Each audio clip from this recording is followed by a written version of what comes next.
Welcome back, good hunter. Tonight, we descend into the depths. Far beneath the cobblestone streets of Yharnam, past the Gothic spires and plague-ridden alleyways, there exists a labyrinth so ancient that its very stones predate human memory. This is not a tale told in the cathedrals above, nor whispered in the lecture halls of Bergenworth. This is the story of the Chalice rituals, the dark ceremonies that breach the seal between the waking world and the tomb of gods long forgotten. Your journey into this hidden history begins in an unlikely place, deep within old Yharnam. Past the burning corpses and beast-ridden streets, you discover a small chapel, the Church of the Good Chalice. Here, amidst the devastation of a quarantined district, lies an artifact of immense significance. Upon a weathered altar rests your first chalice, the Pthumeru Chalice, alongside a strange substance that refuses to coagulate. Ritual blood. The church's name itself hints at something profound. Why would a place of worship be named after a cup? What communion does this chalice offer? The chalice itself is an unsettling object. Crafted from materials that seem to exist between metal and bone, it bears intricate carvings that hurt to perceive directly. Strange symbols writhe across its surface, designs that suggest both architectural blueprints and anatomical diagrams. When you hold it, you feel a pulse. Not your own heartbeat, but something else. Something that echoes from far below your feet, from chambers carved into the earth countless ages ago. Returning to the hunter's dream with this artifact, you notice what you may have previously overlooked. Beyond the workshop, past the place where you upgrade your weapons, stand a series of weathered tombstones. These are no ordinary graves. They are ritual altars, ancient mechanisms that allow you to perform chalice rituals. The doll, ever cryptic, offers little explanation. The messages from other hunters speak only of treasures and trials. But you sense something more. These altars are gateways, doorways to places that should remain sealed. When you approach the first altar and place the Pthumeru Chalice upon it, the air thickens. The messengers, those strange entities that populate the hunter's dream, emerge from the ground with unusual reverence. They reach toward the chalice with trembling appendages, as if drawn to it by an irresistible force. The ritual requires offerings. Ritual blood, certainly. Blood echoes, the crystallized essence of death itself. When you provide these materials, something shifts in reality. The seal breaks, not with sound or light, but with a sensation like reality exhaling. The old labyrinth opens to you. What you don't yet realize is the true weight of what you've done. Every chalice ritual you perform isn't simply opening a dungeon for exploration. You are conducting a ceremony that the Pthumerians perfected eons ago, a rite that bridges dimensions and disturbs the slumber of beings that should not be disturbed. You are walking in the footsteps of a civilization that achieved such profound understanding of blood and the cosmos that they transcended humanity itself. And you are about to learn why they are no longer here. The description etched upon the Pthumeru Chalice speaks volumes to those who can decipher its meaning. Let the chalice reveal the tomb of the gods. Let blood be the hunter's nourishment, and let ye partake in communion. This is not poetic flourish. This is literal instruction. The chalice reveals, blood nourishes. Communion occurs. But communion with what? With whom? The answer lies in the depths, in the endless corridors where the Pthumerians once walked, in the chambers where great ones still slumber, in the ritual spaces where blood and cosmic truth merge into something that defies comprehension. As you descend into that first layer of Pthumeru, you begin to understand. the architecture is wrong. The angles don't quite align with three-dimensional space. The shadows fall in directions that defy the light sources. You encounter your first Pthumerian, those pale, eternally screaming figures that guard these depths. They attack with desperate fury, not with the mindlessness of beasts, but with the zealotry of faithful guardians. These are not mere enemies. They are priests, soldiers, and servants of a purpose that has outlived their civilization. The deeper you travel, the more the truth reveals itself. This labyrinth was not built as a dungeon. It was built as a temple, as a tomb, as a womb for something vast and terrible. The Pthumerians didn't simply discover the Great Ones. They invited them, they housed them, they worshipped them. And in doing so, they learned secrets that human minds were never meant to comprehend. The chalice rituals are the key to this forbidden knowledge. Each time you perform one, you are not merely accessing a dungeon. You are participating in a cosmic ritual that spans dimensions and epochs. You are communing with the old blood itself. The ancient Pthumerians, guardians of the slumbering gods. To understand the chalice rituals, we must first understand their creators, the Pthumerians. The name itself carries weight, whispered with reverence in the halls of Byrgenwerth, and spoken with dread by those few scholars who have glimpsed the truth beneath Yharnam. But who were these beings? What transformed them from guardians into the hollow, screaming entities that now wander the labyrinths?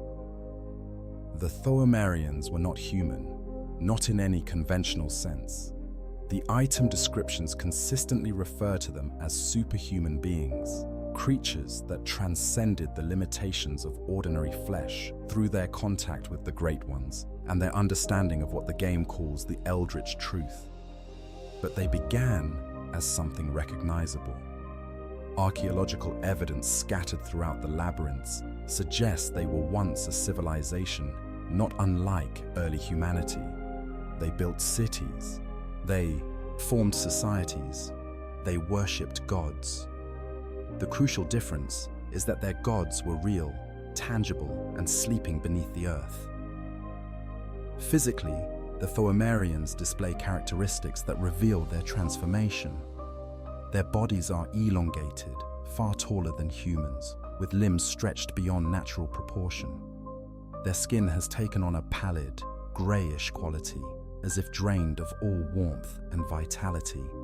Most disturbing are their faces, eternally frozen in expressions of silent screaming, mouths agape, revealing the depth of whatever truth or horror they witnessed. Their eyes, when visible, are completely black, pupils dissolved into darkness, having gained what the lore refers to as eyes on the inside. This is not figurative. The Pthumerians literally developed internal perception, the ability to see beyond normal reality into the cosmic dimensions where the Great Ones exist. But these physical changes were not sudden mutations or curses. They were the result of deliberate pursuit. The Pthumerians carved the old labyrinth with purpose. They were the architects of the tomb of the gods. At some point in their ancient history, they discovered the Great Ones slumbering beneath the earth. Rather than flee in terror or seal these entities away, the Pthumerians made a fateful choice. They would serve, they would guard, they would learn. The earliest Pthumerians, according to the Great Pthumeru Ihyll Chalice description, were mere humble guardians of the slumbering Great Ones. Simple wardens watching over forces they could barely comprehend.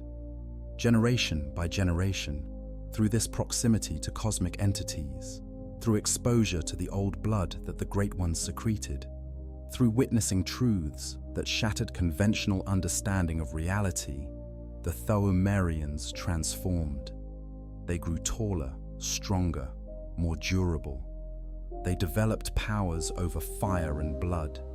they learned to manipulate space in ways that allowed them to construct the impossible geometries of the labyrinth. Most significantly, they began to understand. The eldritch truth that drove later scholars mad came to them gradually, absorbed over centuries of faithful service.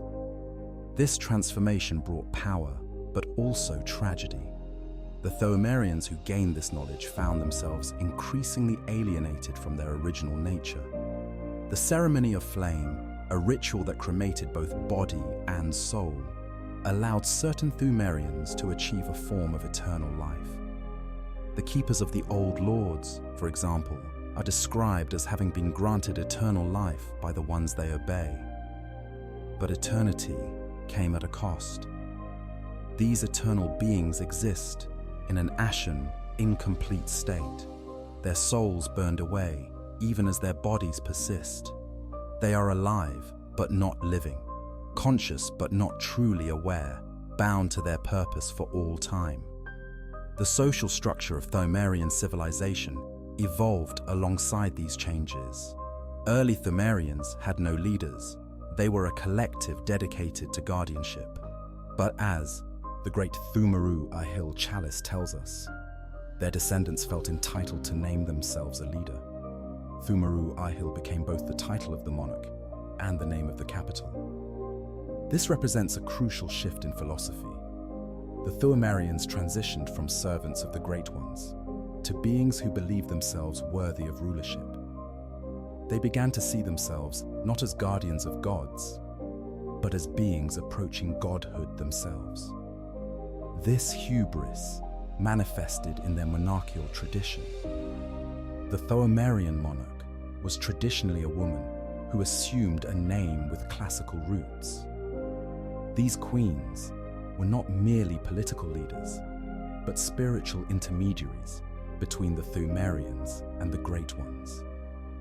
The most famous, or perhaps infamous, of these queens was Yharnam, the last ruler of Pthumeru, the woman who would give her name to the city above, though the residents of that city would forget why. Queen Yharnam represents the culmination of Pthumerian ambition and the beginning of their ultimate tragedy. Queen Yharnam's story is central to understanding both the Pthumerians and the Chalice rituals. She entered into a union with Odon, the formless Great One. This was not a marriage in any conventional sense. Odon, described as a being of pure voice and blood, has no physical form. Yet Queen Yharnam became pregnant with a child of blood, an infant Great One named Mergo. This was the Pthumerians' ultimate achievement. They had not merely served the Great Ones. They had united with them. They had created a bridge between the terrestrial and the cosmic. But as we know from the lore, every Great One loses its child and then yearns for a surrogate. Mergo died, or perhaps was never truly born in any meaningful sense. The child became formless like its father, existing only as a cry that echoes through the nightmare of menses. Queen Yharnam was left bound in grief, literally chained, carrying the stillborn child throughout eternity. The Pthumerians' greatest triumph became their most profound tragedy. The descendants of this once mighty civilization now wander the labyrinths as hollow guardians. The labyrinth watchers, those elongated figures armed with cleavers and daggers, continue their eternal patrol. They attack intruders with the fervor of religious zealots because, in a sense, they still are. They have forgotten why they guard. They have forgotten what they protect. But the compulsion remains, burned into whatever remains of their consciousness. They are the living remnants of a society that reached too far, learned too much, and paid an eternal price for their communion with the cosmos. Understanding the Pthumerians is essential to understanding the Chalice rituals because these ceremonies are Pthumerian in origin. When you perform a ritual at the altar, you are not using some tool that Bergenworth scholars created or that the Healing Church developed. you are conducting an authentic Pthumerian rite, using their methods, their symbolism, their blood-soaked communion with entities beyond human comprehension. Every chalice was crafted by Pthumerian hands or through Pthumerian knowledge. Every ritual material they required has significance rooted in their civilization's practices. Every seal you break was placed by them to guard secrets they deemed too dangerous even for themselves. The Pthumerians achieved what Byrgenwerth would later seek and what the healing church would die attempting. They made contact, they communed, they transcended, and they paid for it with their humanity, their sanity, and ultimately, their extinction. When you descend into the Chalice Dungeons, you walk through the ruins of this ambition. When you perform the rituals, you repeat their mistakes. The question is whether you will learn from their fate or join them in the eternal darkness below. The labyrinth's dark purpose, tomb of the gods. The old labyrinth beneath Yharnam is described repeatedly throughout Bloodborne as a tomb of the gods. But what does this phrase truly mean?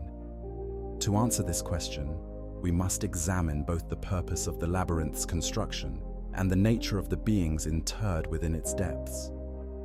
The truth is far more complex and disturbing than a simple burial ground. First, we must address the entities referred to as gods, the Great Ones. These cosmic beings exist on planes of reality beyond human comprehension. They are not gods in the traditional sense of all-powerful, all-knowing deities. Instead, they are beings of such vastly superior existence that they appear godlike to lesser creatures. They operate according to rules and desires that seem alien because they genuinely are. Their very presence warps reality. Their blood carries transformative properties. Their thoughts, if they can be called thoughts, touch upon dimensions of existence that human minds categorize as impossible. The Great Ones are not malevolent by intent, at least not all of them. Several item descriptions note that they are sympathetic in nature. They respond to supplication.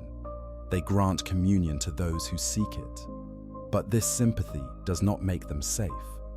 A Great One relates to humanity the way humanity might relate to microorganisms. There is no malice in our actions toward bacteria, but neither is there any particular care for their well-being when we sterilize a surface. The Great Ones, in their cosmic indifference, can destroy civilizations through mere proximity. The Pthumerians discovered these slumbering entities deep beneath the earth. The question of whether the Great Ones were sleeping when the Pthumerians found them, or whether the Pthumerians found them and helped them sleep, is unclear. What we know is that at some point, the Pthumerians made a collective decision. They would house these entities. They would create a space dedicated to them. They would carve a labyrinth, a tomb, a temple, into the earth's depths to contain and worship the Great Ones simultaneously. The architecture of the old labyrinth reflects this dual purpose. Every chamber serves both as containment and shrine. The massive doors, the complex locking mechanisms, the elaborate seals that chalice rituals break. All of these suggest efforts to keep something in, or perhaps to keep something out. The sealed sections of the labyrinth aren't simply locked rooms. They are dimensional barriers, preventing the influence of the Great Ones from seeping into the world above. Each seal contains not just a physical space, but a pocket of altered reality, where the laws of nature bend toward cosmic truth. Yet simultaneously, the labyrinth functions as a cathedral. The placement of the Great Ones is not haphazard confinement, but deliberate arrangement. Certain chambers feature altars, ritual spaces where communion could occur. The presence of ceremonial items throughout the dungeons, the careful placement of chalices, the ritual blood left on altars, all indicate active worship. The Pthumerians were not jailers, they were priests. The Great Ones were not prisoners, they were deities. The tomb is not a prison, but a temple. and the labyrinth structure facilitates controlled access to divine beings. This arrangement served the Pthumerians well for ages. They could approach the Great Ones when necessary, learn from them, absorb their blood and its transformative properties, while maintaining enough separation to preserve their own society. The labyrinth's design created a graduated approach. The upper levels, closer to the surface, housed younger or less powerful entities. The deeper you descended, the more profound the cosmic influence became.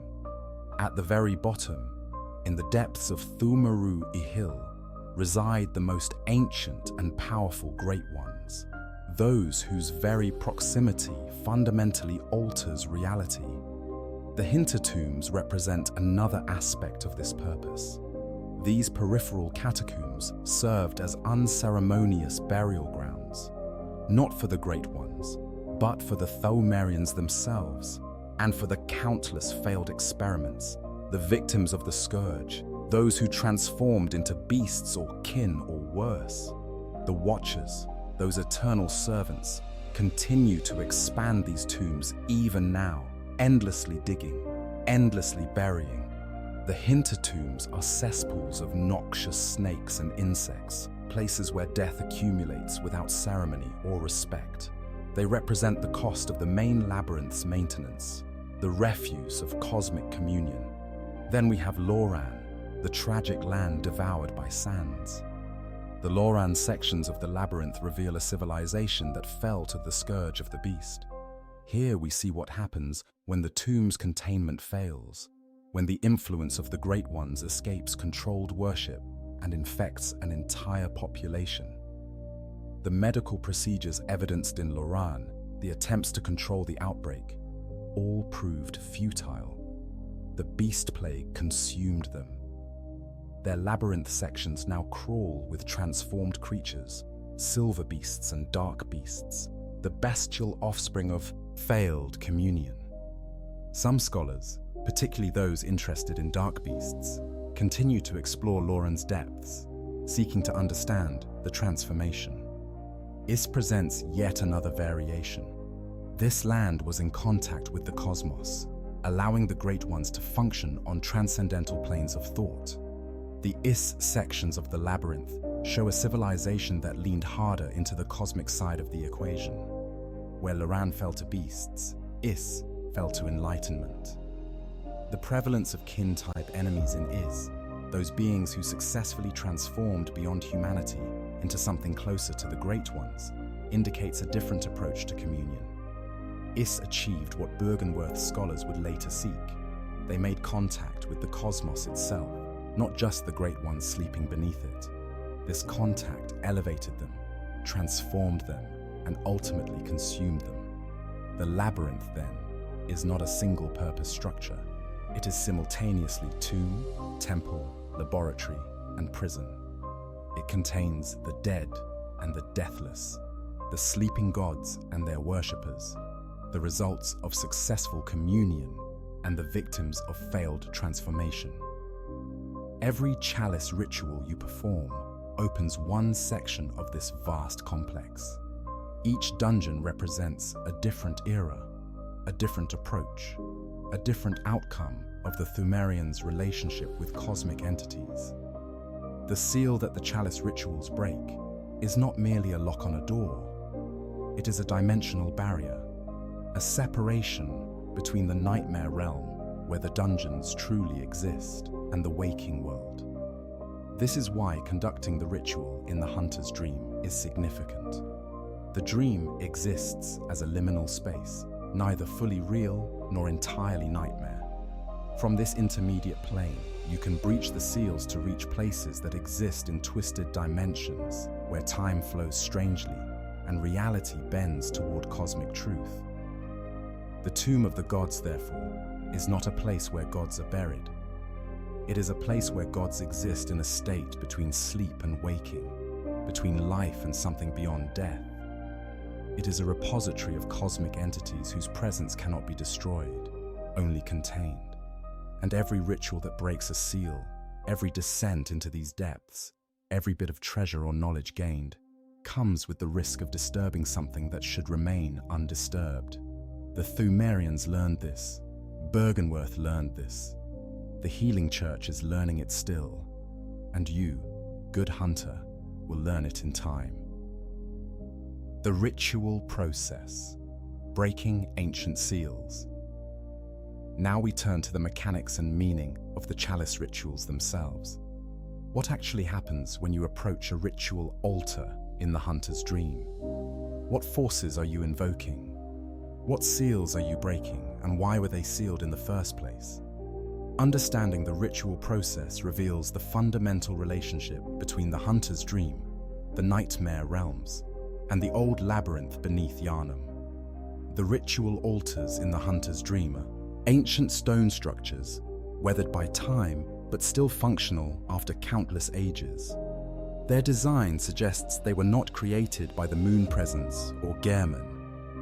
These altars predate the hunter's dream itself. They are Pthumerian in origin, somehow transported or manifested in this dream space. Their presence in the dream is significant. The hunter's dream serves as a nexus point, a place that exists between dimensions, connecting the waking world of Yharnam to the various nightmare realms.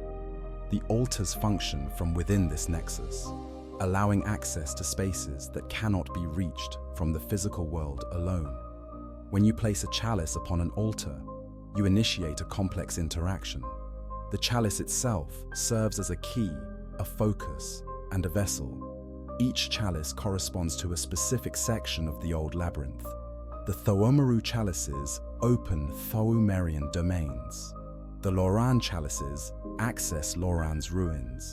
The Isz chalices reach toward that civilization in contact with the cosmos. But the chalice alone is insufficient. It requires satiation. It must be filled with offerings. The primary offering is always ritual blood. This is not ordinary blood.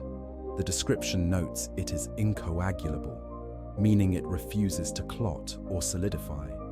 It remains perpetually liquid, perpetually active, perpetually potent. This blood comes from specific sources, beings touched by the Great Ones, or the old blood itself.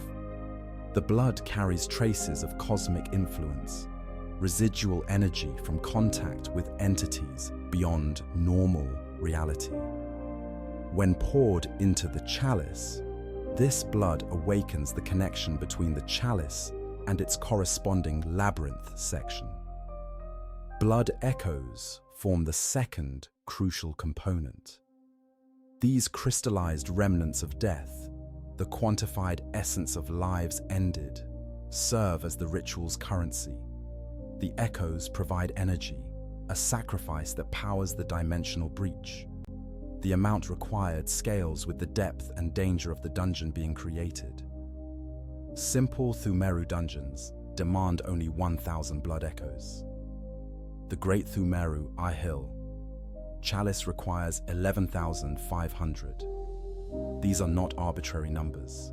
They represent the lives consumed, the deaths accumulated, the spiritual cost of forcing open a sealed section of cosmic space.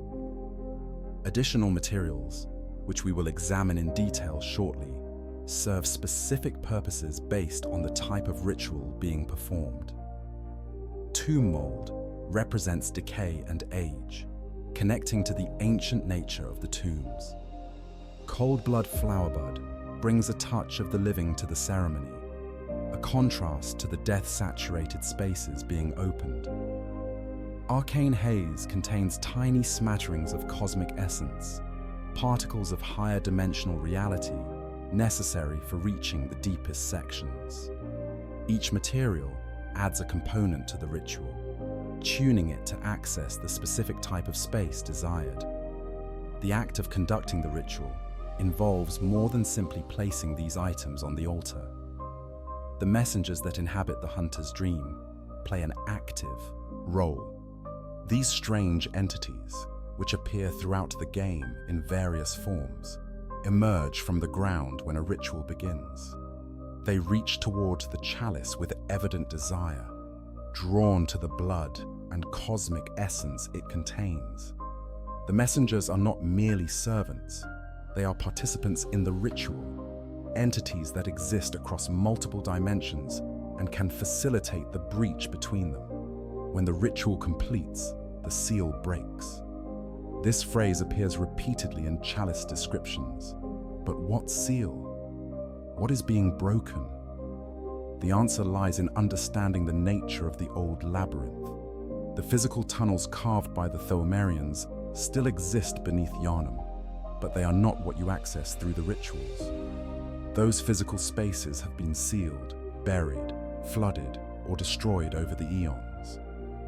What the rituals access are the nightmare impressions of these spaces, pocket dimensions that preserve the labyrinth in a form of eternal stasis.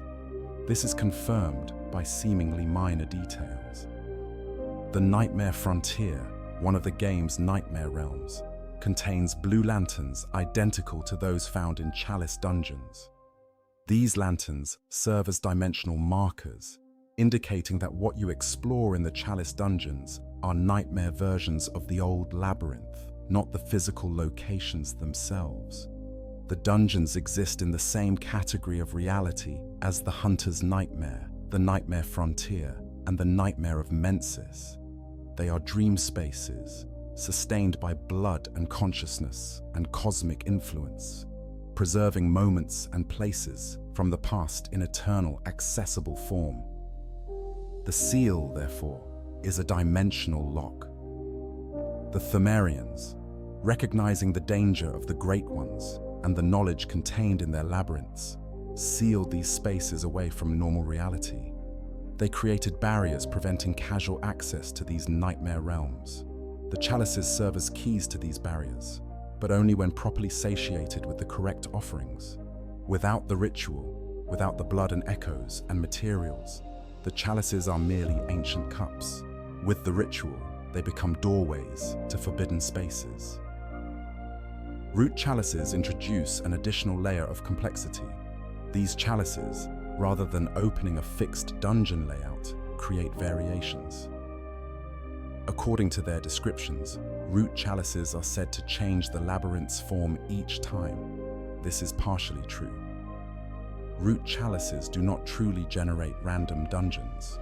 Instead, they access different preserved moments, different iterations of the nightmare space.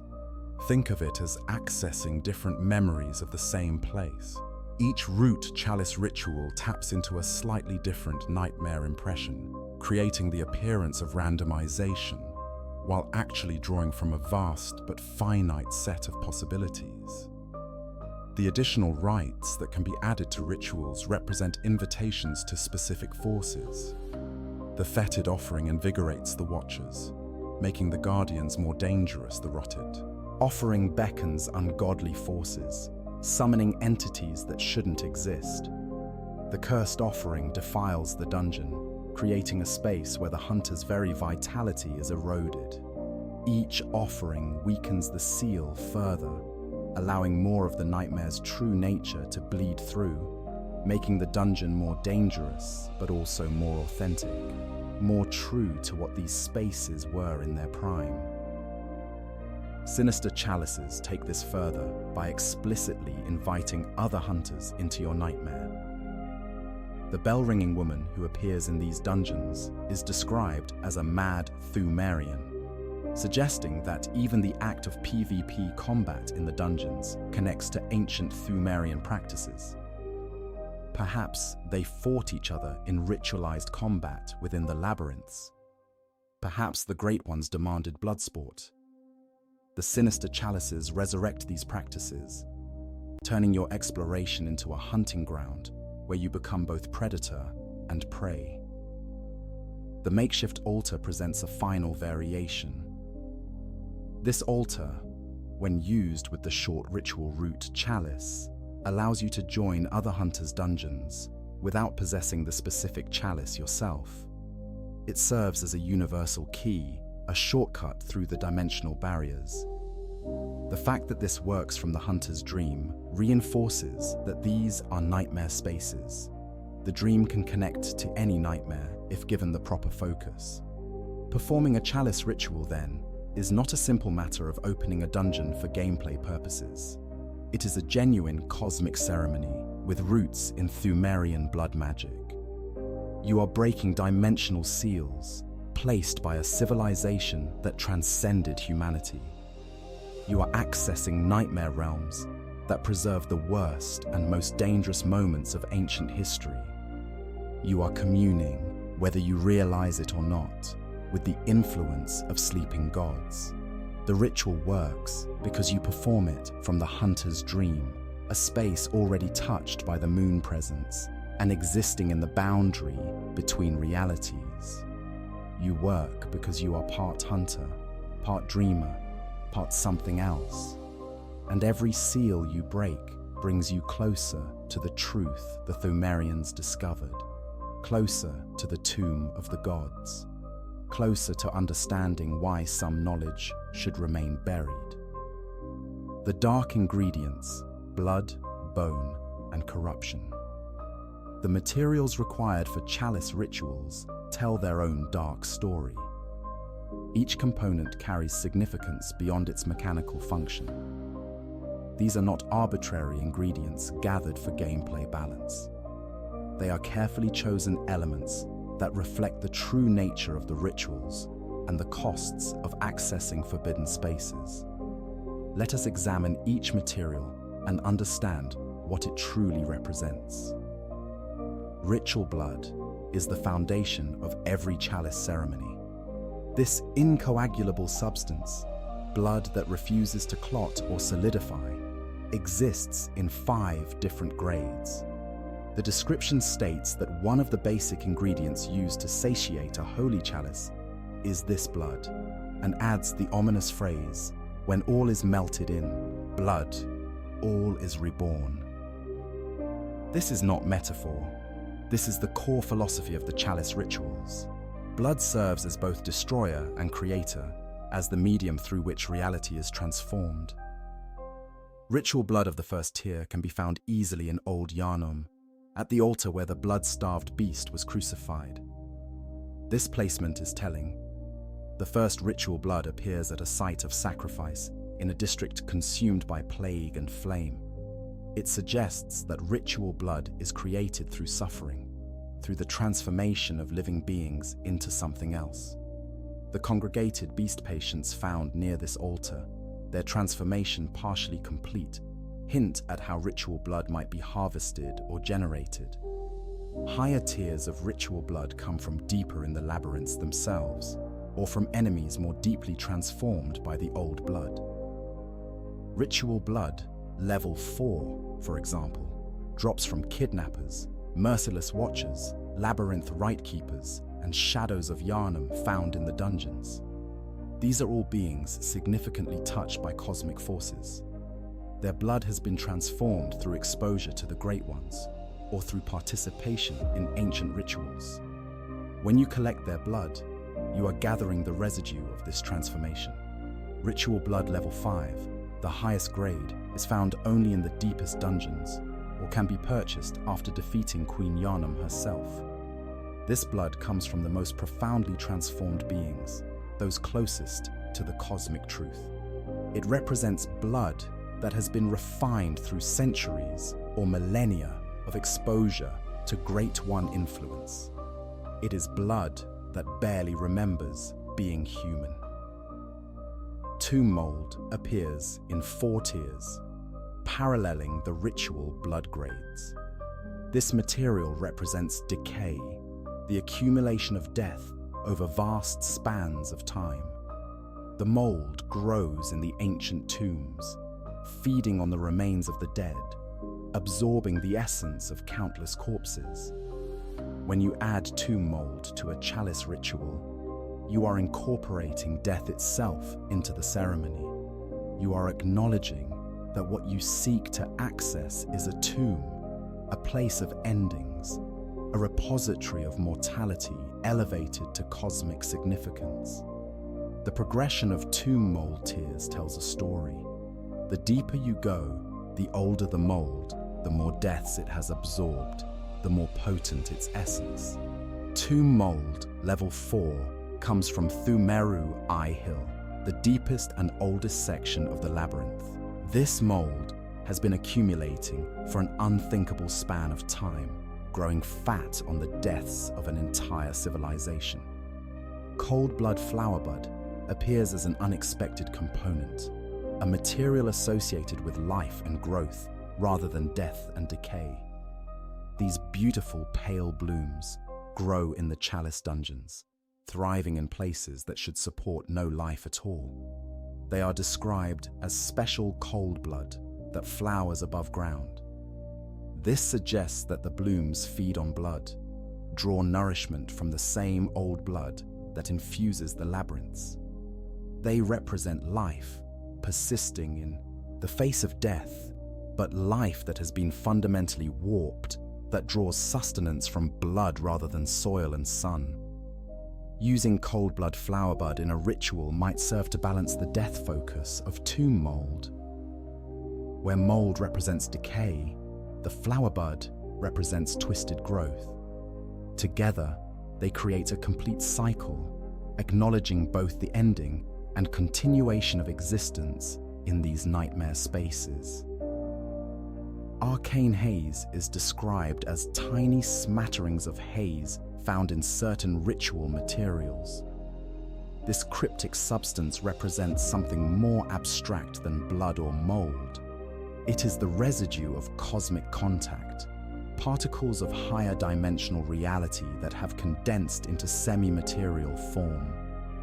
Obtaining large quantities of arcane haze requires the workshop haze extractor, a tool that can extract this essence from other ritual materials, destroying them in the process. The workshop haze extractor itself is significant. It was created by workshop scholars, suggesting that Gurman and his associates studied the chalice rituals, attempted to understand their mechanics, and created tools to manipulate the required materials. The extractor allows you to break down ritual components to their cosmic essence, to reduce them to the fundamental arcane energy that powers dimensional breaches. This implies that all the ritual materials are, at their core, vessels for this haze, this cosmic dust. The yellow backbone is obtained from certain enemies and found in specific chalice locations. The description notes it as a special body part dissected from humans, the infection evidenced from the stench and color. This is a piece of a scourge victim, someone who suffered from the beast plague or similar affliction. The yellow color suggests jaundice, disease, corruption spreading through tissue. Using this in a ritual specifically brings the scourge into the ceremony, inviting the beast influence into the dungeon you create. Red jelly is perhaps the most mysterious ritual material. These strange, translucent red substances are found in very limited locations, primarily in lecture buildings' lumen flower gardens and in certain chalice dungeons. Their rarity and the specific places they appear suggest a connection to the cosmos, to higher dimensional beings. The lecture building's connection to Isz and the Great Ones makes the presence of red jelly there significant. Some theorize that red jelly is a physical manifestation of Great One essence, a materialized fragment of cosmic beings. Using red jelly in rituals that create the deepest dungeons implies that accessing these spaces requires actual pieces of Great One material. You cannot reach the most profound depths, cannot access Pthumeru Ihyll without incorporating the essence of the beings imprisoned there. It is a lock that requires a piece of the prisoner to open. The living string represents one of the most disturbing ritual components. This material is obtained from the brain of Mensis, that massive, grotesque entity suspended over the nightmare of Mensis. The brain, covered in eyes, dripping with cosmic knowledge, drops this string when killed or when it falls to its death. The living string is exactly what it sounds like, a thread of living tissue from a being that has transcended normal biology through its obsessive accumulation of eyes and insight. That this material is required for the Great Pthumeru Ihyll. Chalice reveals the true depth of that dungeon. You cannot access the deepest, oldest section of the Pthumerian labyrinth without material from a being that achieved contact with the Great Ones. The brain of Mensis represents what happens when the pursuit of cosmic knowledge goes to its ultimate extreme. Using its tissue in a ritual connects your ceremony to that same obsessive seeking, that same disregard for human limitations. The Bastard of Loran deserves special attention for its sheer horror. This material is described as the remains of a Loran infant infected by the scourge. It is literally a diseased, dead baby, a child that never lived because it was born into corruption. The description calls it a harbinger of curses and a symbol of defilement. Using the Bastard of Loran in a ritual, specifically to add the cursed offering that halves your health, means incorporating this tragic, corrupted infant into your ceremony. The symbolism here is overwhelming. The Bastard of Loran represents innocence destroyed, potential corrupted, life stillborn due to the sins of the civilization that birthed it. Loran fell to the scourge of the beast. Their infants were born diseased. Their bloodlines were tainted. Using this infant's remains in your ritual brings all of that tragedy, all of that corruption, into the dungeon you create. It defiles the space, literally, through the presence of this cursed child's corpse. Finally, blood echoes themselves serve as ritual currency. These quantified remnants of death are not mere points or abstract resources. They are crystallized memories of violence, the spiritual residue of lives ended.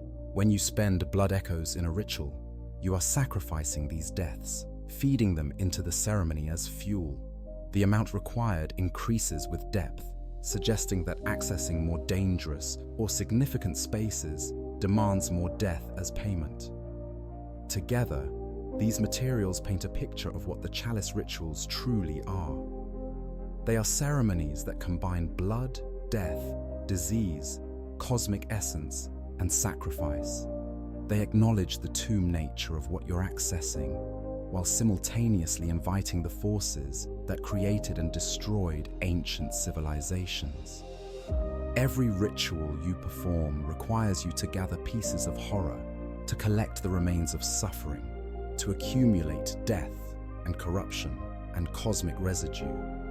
You become, in effect, a priest of the old blood, conducting ceremonies that would make even the healing church's most radical members hesitate. The Pthumerians perfected these rituals over countless generations. They knew exactly what each material represented. They understood the symbolism and the literal effect of combining these elements. When you perform a chalice ritual in the hunter's dream, following their methods, using their chalices, you join an ancient tradition of blood magic and cosmic communion. You satiate the holy chalice. You offer death and disease and forbidden knowledge. And the seal breaks, opening spaces that have been locked away precisely because of what they contain and what they teach. The additional rites, inviting defilement. Beyond the basic materials required for chalice rituals, certain ceremonies can be enhanced through additional rites. These optional offerings transform the nature of the dungeon being created, making it significantly more dangerous, while also making it more rewarding. But the additional rites are not simple difficulty modifiers. Each represents a specific invitation, a door opened to forces that normally remain excluded, even from the already dangerous Chalice Dungeons. Let us examine what these rites truly mean. The fetid offering is the first and most straightforward. The description states it invigorates the watchers, making them more treacherous than normal, but also making them worthy prey for a special hunt. This rite requires Sage's wrist for lower depth dungeons, or Sage's hair for the deepest ones. These materials, bones and hair from beings touched by knowledge, suggest that the fetid offering calls upon wisdom, albeit twisted wisdom. When you add this offering to your ritual, certain enemies throughout the dungeon gain a red aura. This aura is not merely cosmetic. It represents empowerment, an infusion of energy that makes these enemies stronger, faster, more aggressive. The Watchers, those eternal guardians of the labyrinth, fight with renewed purpose. They remember, however dimly, why they guard these spaces. They become obstacles worthy of a true hunter, rather than shambling remnants of a dead civilization. But there's a deeper significance to this invigoration. The Watchers are described as being made more treacherous through this rite. Treachery implies intelligence, planning, malice. These are not mindless undead given more health and damage. These are conscious beings remembering their training, their purpose, their ancient duty. The fetid offering doesn't just make them stronger, it makes them remember what they were when they lived, when they served the Great Ones with full awareness and capability. The rewards for accepting this challenge are proportional. Enemies drop more blood echoes, more items. The dungeon becomes a more efficient hunting ground. But this efficiency comes at the cost of inviting genuine danger. You are not simply making enemies tougher. You are restoring a measure of their original power, allowing them to fight as they fought when the Pthumerian civilization was at its height. The rotted offering introduces a different kind of danger. It beckons ungodly forces, normally terrifying things, but also worthy prey for a special hunt. This rite requires inflicted organ, or yellow backbone, materials associated with disease and affliction. The choice of materials is telling. To beckon ungodly forces, you must offer disease. You must incorporate infection into your ritual. What the rotted offering summons varies but follows certain patterns. Bell-ringing women may appear, those mad Pthumerian witches who summon additional enemies endlessly. The Witch of Hemwick's enemy variants can spawn, bringing their Mad One servants. Tomb prospector hunters appear, rival treasure seekers who have descended into the dungeons and become part of them. Labyrinth rite keepers emerge, powerful Pthumerian sorcerers capable of buffing nearby enemies to terrifying levels. Each of these ungodly forces represents a different aspect of the labyrinth's corruption. The bell-ringers embody the nightmare's ability to generate threats endlessly. The witch variants bring Hemwick's brand of insanity into the depths. The rival hunters show that humans who delve too deep become part of the dungeons they explore. The Rite Keepers represent the Pthumerians' own magical traditions, powers over blood and fire that predate modern understanding. But why call them ungodly? The term suggests these forces exist outside normal divine order, beyond even the influence of the Great Ones. They are not servants of the sleeping gods, but entities that thrive in corruption, that feed on disease and madness. By inviting them into your dungeon, you're not just increasing difficulty, you're fundamentally changing the nature of the space, introducing elements that shouldn't coexist, creating a more authentic, but more dangerous representation of what the labyrinths were when the Pthumerian civilization was collapsing. The reward for this invitation is the chance of obtaining powerful blood gems. The ungodly forces carry treasures, drops that normal dungeon enemies rarely provide. But again, this is not just a mechanical balance. It represents a truth about the dungeons. The most powerful items, the most potent blood gems, the greatest treasures, exist in the most corrupted spaces. Where disease and madness and ungodly things dwell, there too dwell the fragments of cosmic power crystallized into usable form. The cursed offering represents the most extreme additional rite. It defiles dungeons in which hunters' HP is greatly eroded. But what better place to seek cursed blood gems but in the midst of defilement? This rite requires the bastard of Loran, that diseased, cursed infant we discussed earlier. The choice of material is not arbitrary. To defile a dungeon, to curse it fully, you must offer a cursed child. You must incorporate the most tragic victim of the scourge into your ceremony. The effect is immediate and brutal. Your maximum health is halved throughout the entire dungeon. This is not a status effect you can remove. It is a fundamental change to your existence within that space. The dungeon has been defiled, and your vitality is eroded by its mere presence. You are walking through a place so corrupted that simply being there drains your life force. Mechanically, this makes every boss fight exponentially harder. Attacks that would normally be survivable become instant kills. Mistakes that would cost you half your health now end your attempt.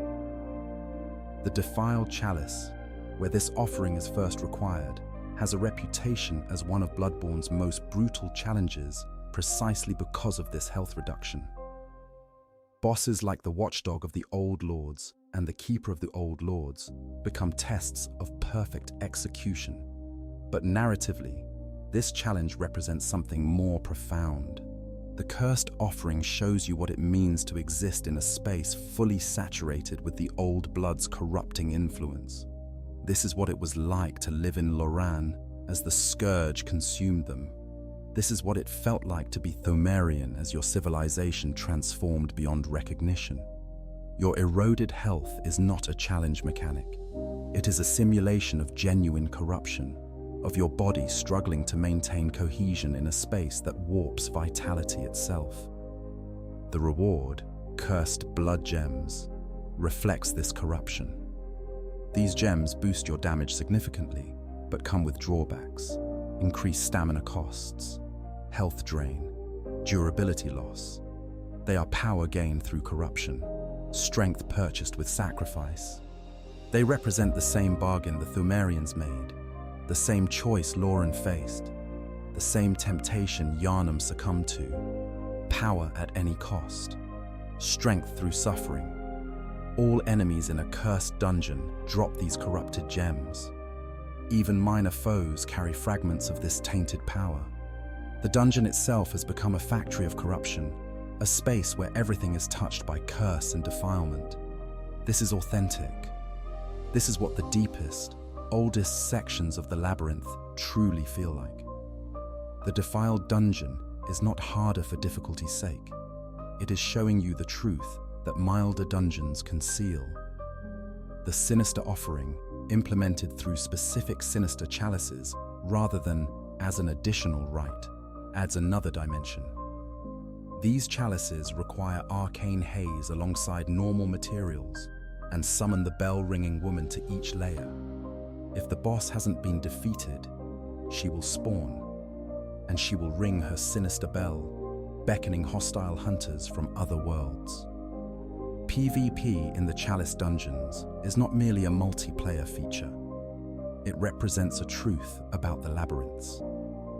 These were places of competition, of ritual combat, of hunters hunting each other as much as hunting the dungeon's residents. The mad Pthumerian bell ringer embodies this tradition.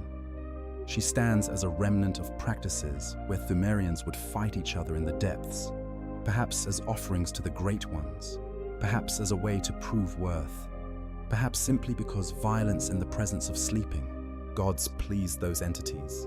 When you create a sinister dungeon, you're not just enabling PvP, you're acknowledging this violent tradition. You're accepting that the hunt is not just about killing beasts and kin. It's about hunters turning on each other, about the dream forcing its servants into competition, about blood being spilled regardless of whether it comes from cosmic horror or fellow human. The sinister chalices show that the hunt, carried to its ultimate conclusion, consumes even the hunters themselves. Together, these additional rites demonstrate a core truth about the chalice rituals. The more authentic you make the dungeon, the more true to what these spaces actually were, the more dangerous they become. The rites don't add arbitrary difficulty. They remove the safety measures, the limitations, the seals that keep these nightmare spaces partially contained. Each offering you add invites more of the truth to bleed through. Each additional rite says, show me what this place really was. Show me what the Pthumerians experienced. Show me the full horror of the tomb of the gods. And the dungeons comply.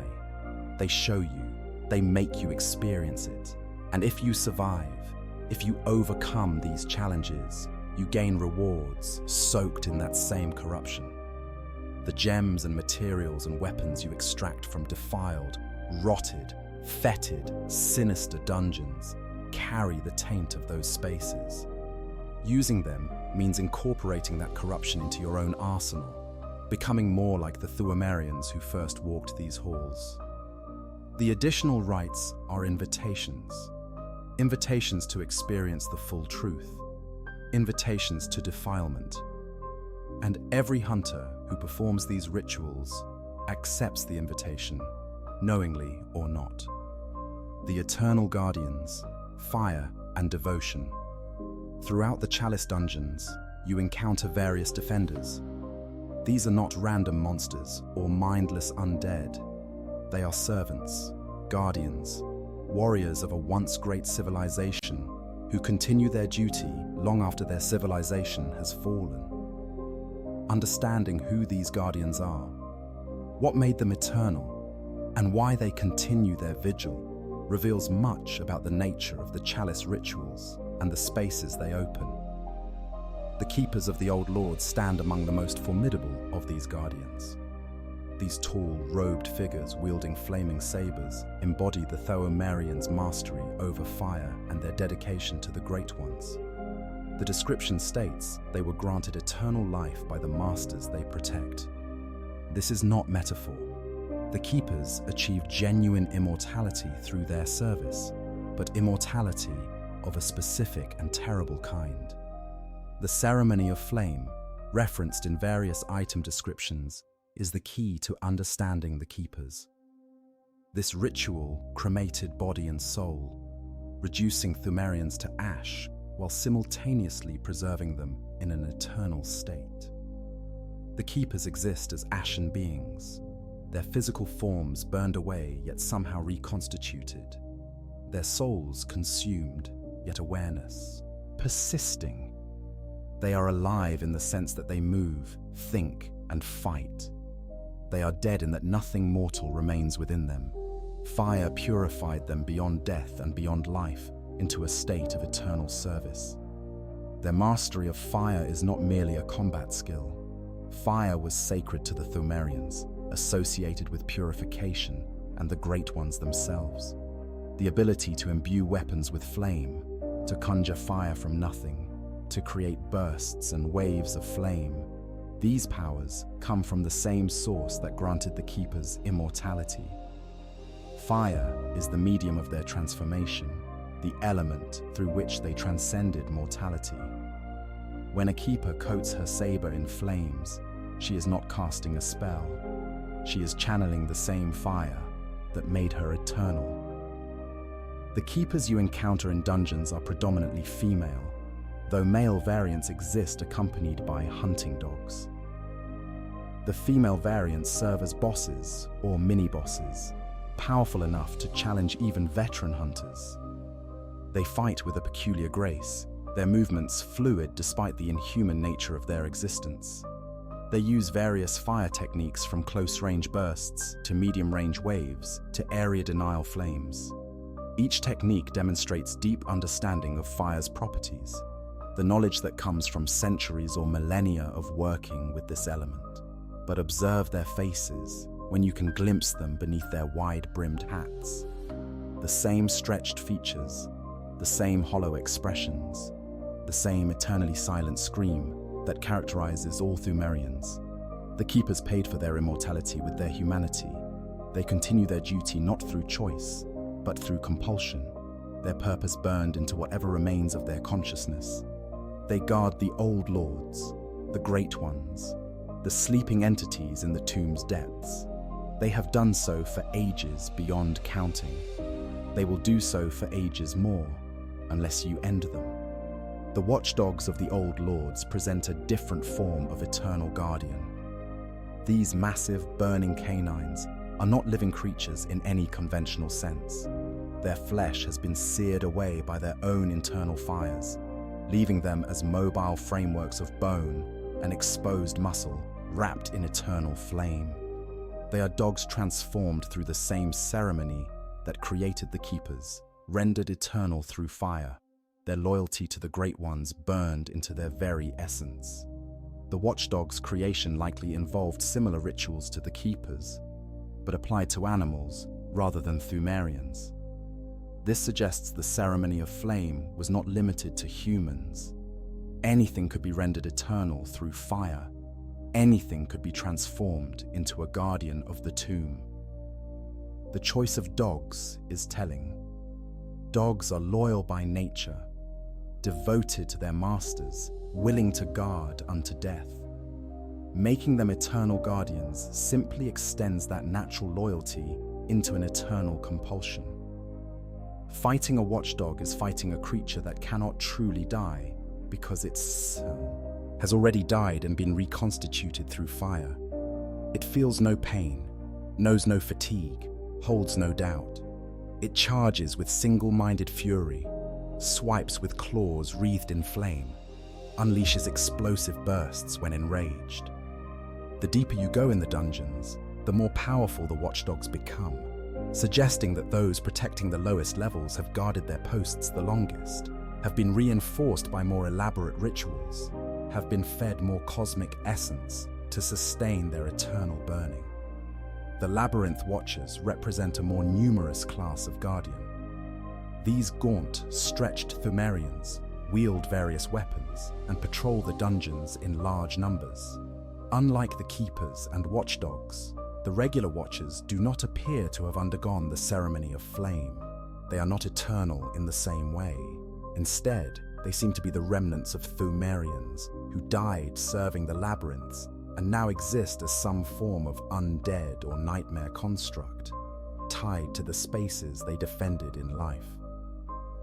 The Watchers come in multiple variants. Naked variants wield daggers or cleavers, some throwing knives or molotovs. Robed variants may carry twin axes or other weapons. White-robed variants have flame-infused weapons, suggesting some partial application of fire rituals. The Watcher with the lantern can alert all nearby enemies to your presence, serving as a commander or alarm raiser. This diversity suggests the Watchers were not a single military unit, but an entire class of Pthumerian society, all dedicated to protecting the tombs. What's particularly fascinating about the Watchers is that they continue to expand the tombs. The Hintertomb descriptions note that the Watchers keep digging, keep creating more burial space.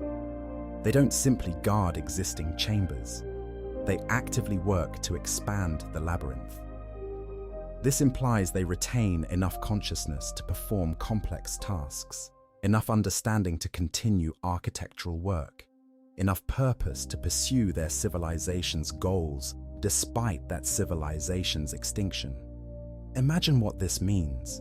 For potentially thousands of years, these Watchers have been carving new chambers, moving earth and stone, creating more space in the endless catacombs.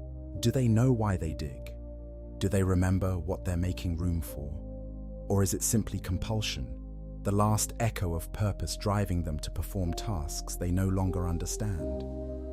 The Hintertombs as unceremonious burial grounds, growing ever larger through the Watchers' eternal labor, represent the final evolution of the Pthumerians' relationship with death. They don't just accept death, they actively accommodate it, expanding space for it, making room for infinite corpses. The merciless Watchers deserve special mention as exceptionally powerful variants. These grotesquely obese Pthumerians appear as bosses, usually in groups of 3. Despite their bulk, they fight with skill, utilizing large clubs and firearms. Their name, Merciless Watchers, is significant. Where regular watchers might be interpreted as dutiful servants, these are explicitly merciless. They kill without hesitation, without pity, without doubt. They embody the harsh truth of the labyrinth's defense. No mercy is shown to tomb raiders. No quarter is given to those who breach the seals. The Watcher Chieftain, the leader of merciless Watcher groups, represents the highest rank among these guardians. This title suggests a maintained hierarchy, a chain of command that persists despite civilization's fall. Even in death or undeath or whatever state these beings occupy, they remember rank, recognize authority, follow leadership. This organization is more terrifying than chaos would be. It suggests retained intelligence, preserved social structures, the ghost of a military tradition that still functions. All these guardians, keepers and watchdogs, and watchers in their various forms, share a common purpose. They protect the slumbering great ones. They guard the secrets of the tomb. They ensure that what was sealed remains sealed, that what was buried stays buried, that those who seek forbidden knowledge pay the ultimate price. They are the labyrinth's immune system, the defensive response to intrusion, the physical manifestation of the Pthumerians' last directive to their civilization: guard the tomb, protect the gods, let no one disturb their slumber. When you perform a chalice ritual and descend into the dungeons, you immediately come into conflict with these guardians. They attack not because they are enemies in a game, but because you are violating sacred space. You are a tomb raider, a thief, an intruder in a temple where outsiders have no place. Every guardian you kill is one less defender of secrets that perhaps should remain defended.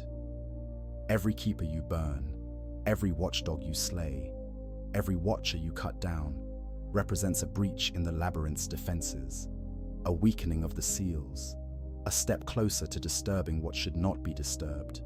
And yet you continue, you must continue. The hunt compels you. The moon presence's dream drives you forward. Your own curiosity, your desire for power, your need to understand, all of these push you deeper into spaces where these eternal guardians wait. They fight with the dedication of beings who have been fighting for ages. You fight with the skill and determination of a hunter blessed by forces beyond your understanding. When your weapons clash with theirs, when your dodges barely avoid their flames, you are not just engaging in combat. You are participating in an ancient conflict, a war older than Yharnam, a struggle between those who guard secrets and those who seek them. The guardians will lose, eventually. You will overcome them, descend deeper, claim your prizes, defeat the bosses, breach the furthest seals. But understand what this means. The guardians failed not because they were weak, but because you carried powers equal to what made them eternal. The moon presence's blessing, the hunter's dream, your accumulation of blood, echoes, and insight.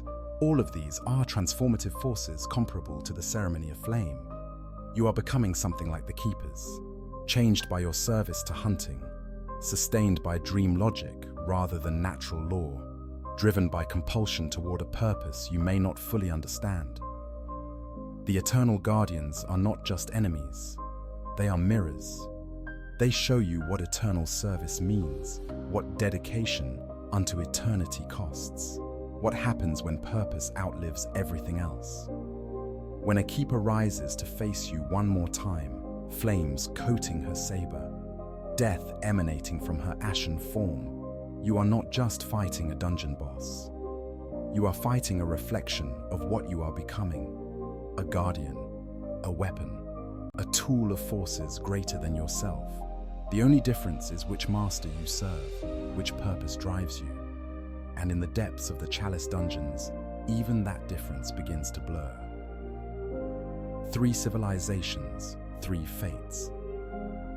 The old labyrinth is not a single, unified structure.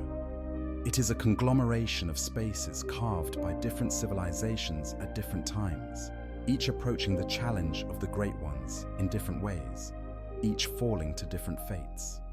Understanding Pthumeru, Loran and Isz separately reveals the full scope of what the Chalice rituals access and why these spaces remain so dangerous.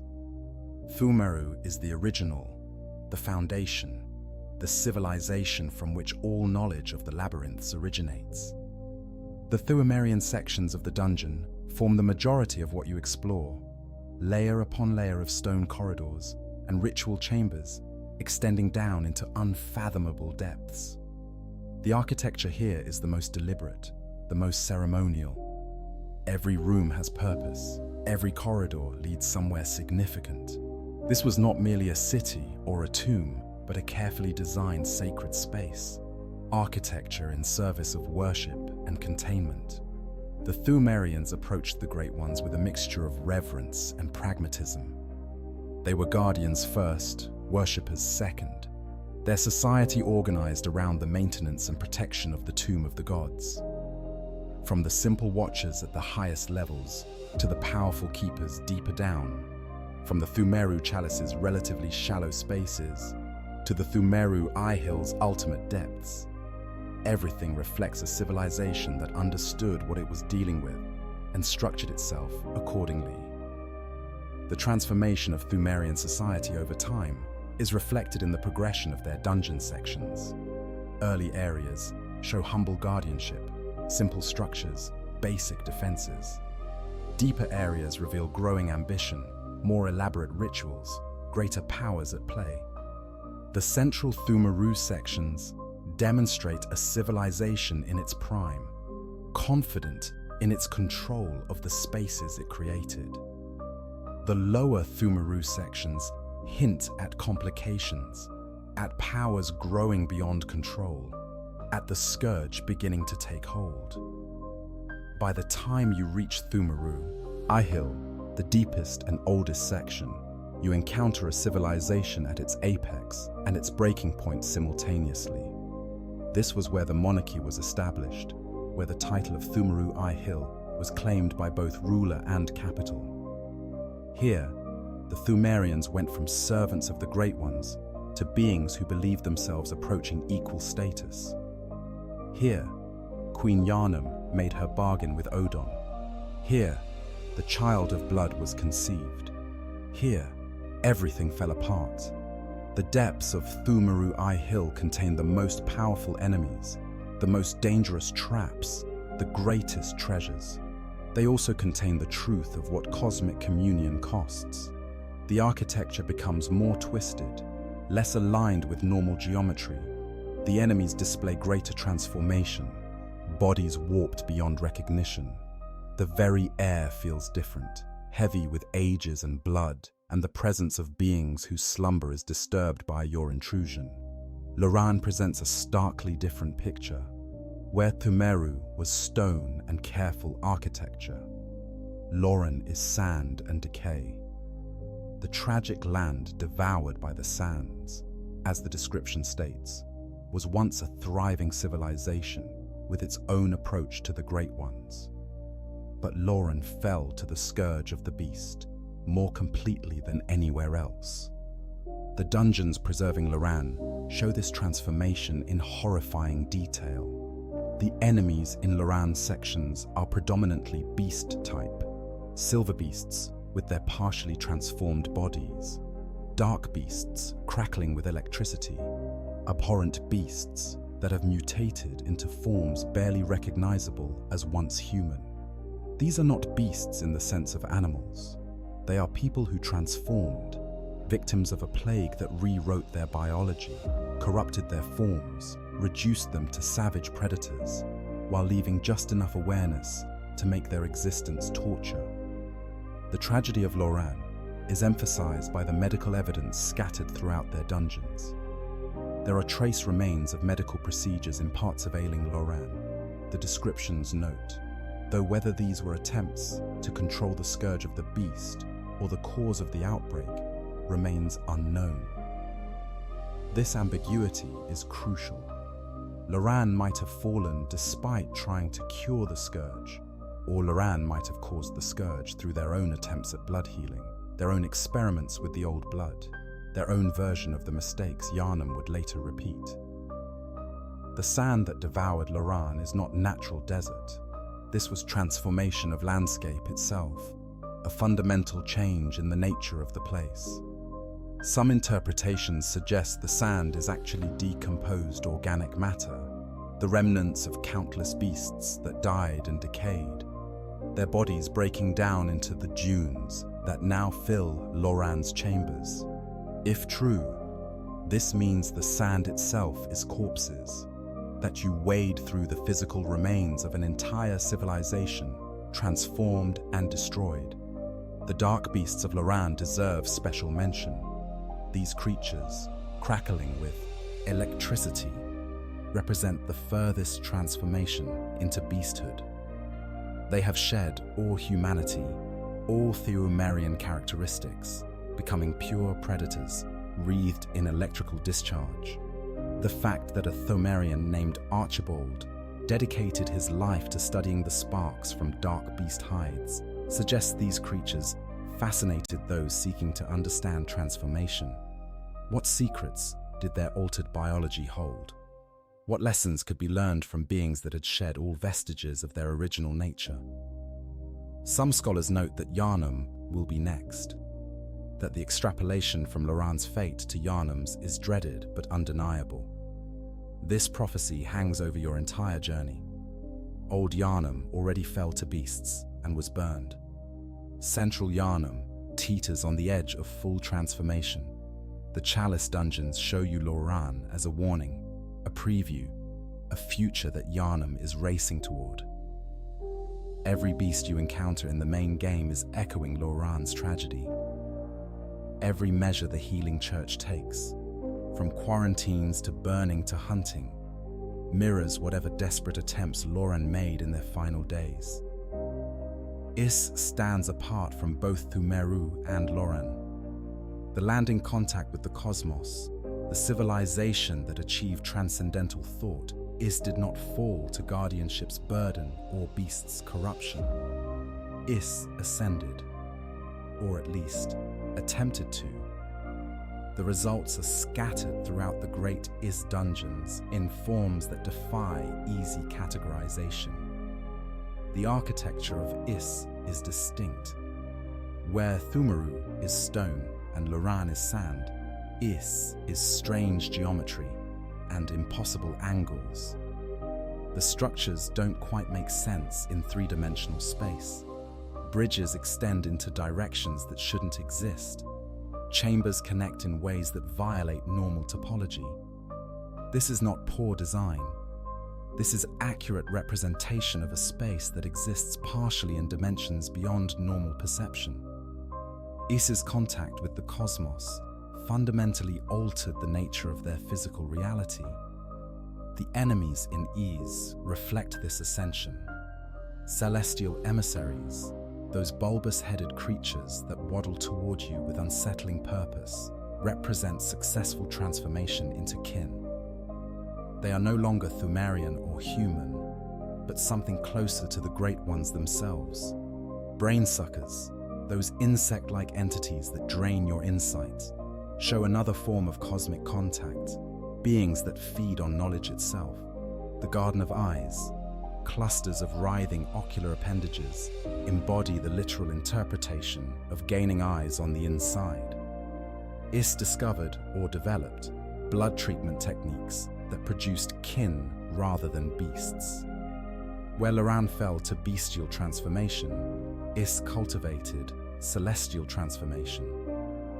Their approach to the old blood focused on elevation rather than devolution, on approaching the Great One's level rather than falling to base predation. The prevalence of kin-type enemies in Isz dungeons testifies to their success, at least in the narrow sense of achieving their goal. But success in transformation is not the same as success as a civilization. Isz is as extinct as Loran and Pthumeru. Their contact with the cosmos, their transcendental thoughts, their elevated state, none of it saved them. The kin that remain are mindless or near mindless, lacking the cognitive function that would make their transformation meaningful. They achieved elevation of body while somehow losing their minds, their culture, their civilization in the process. The choir, that elite delegation of the healing church, saw the Great Isz chalice as their cornerstone. They recognized that Isz came closest to achieving what Byrgenwerth sought, what the church's highest ranks desired. Contact with Ebriatas, discovered through Isz's methods and spaces, represents the choir's attempt to replicate Isz's success. But examine what became of the choir's researchers. The brain trusts in the research hall, the living failures, the celestial beings scattered throughout the upper cathedral ward. The choir achieved transformation following Isz's path. They did not achieve ascension in any meaningful sense. They repeated Isz's fate, becoming kin-like creatures divorced from their original purpose. The sedative effect that appears in Isz-related items, the emphasis on blood treatment during surgery, the evidence of medical procedures, all point to Isz having a sophisticated understanding of blood's properties. They pioneered techniques that would later influence Yharnam's blood healing. But they also discovered that blood treatment leads inevitably to transformation, that healing through blood means accepting change, that using the old blood as medicine means incorporating cosmic influence into your biology. The three civilizations, then, represent three approaches and three failures. Pthumeru tried to guard and worship, to maintain boundaries while communing with the Great Ones. They lasted the longest, but eventually fell to their own ambitions, to the breakdown of the guardian-god relationship when guardians proclaimed themselves worthy of rulership. Loran tried to harness the Great One's power, to use the old blood perhaps for healing or other purposes. They fell to the beast scourge, transformed into savage predators, their civilization literally consumed by the corruption they sought to control. Isz tried to become like the Great Ones themselves, to elevate humanity to cosmic status through blood treatment and contact with transcendent dimensions. They succeeded in the transformation, but lost themselves in the process, becoming kin that possess cosmic form, but lack cosmic understanding. And Yharnam, the city above, is attempting all three simultaneously. The healing church guards the secrets like Pthumeru. They use blood healing like Loran. They seek ascension like Isz. Yharnam combines all three civilizations' approaches and seems destined to suffer all three fates simultaneously. The beast scourge spreads through the streets like Loran's. Tragedy. The choir's experiments produce kin like Isz's transformations. The entire structure of Yharnam society, with the church at its apex and hunters as its guardians, mirrors Pthumerian organization. When you perform chalice rituals and explore these three civilizations' remains, you are not just raiding dungeons. You are studying case studies in cosmic failure, examining the archaeology of ambition, walking through the graveyards of societies that attempted what Yharnam is attempting. The Chalice Dungeons are not warnings because their inhabitants cannot speak, cannot communicate, cannot explain. The dungeons are warnings because they show you the end result of every path Yharnam might take. The question is not whether Yharnam will fall. The question is which fate it will suffer, or whether it will suffer all three simultaneously. The rituals you perform, the seals you break, they bring you closer to understanding the answer. They also bring you closer to being part of that answer. What the church sought in the depths. The healing church's interest in the Chalice Dungeons was not academic curiosity. They sought specific knowledge, specific power, specific communion with the Great Ones that ancient civilizations had achieved. Understanding what the church sought and why helps illuminate both the significance of the chalice rituals and the church's role in Yharnam's descent into nightmare. The story begins with Byrgenwerth, the school of scholars that predated the healing church's dominance. Master Willem and his students studied the ruins beneath Yharnam with genuine scholarly intent.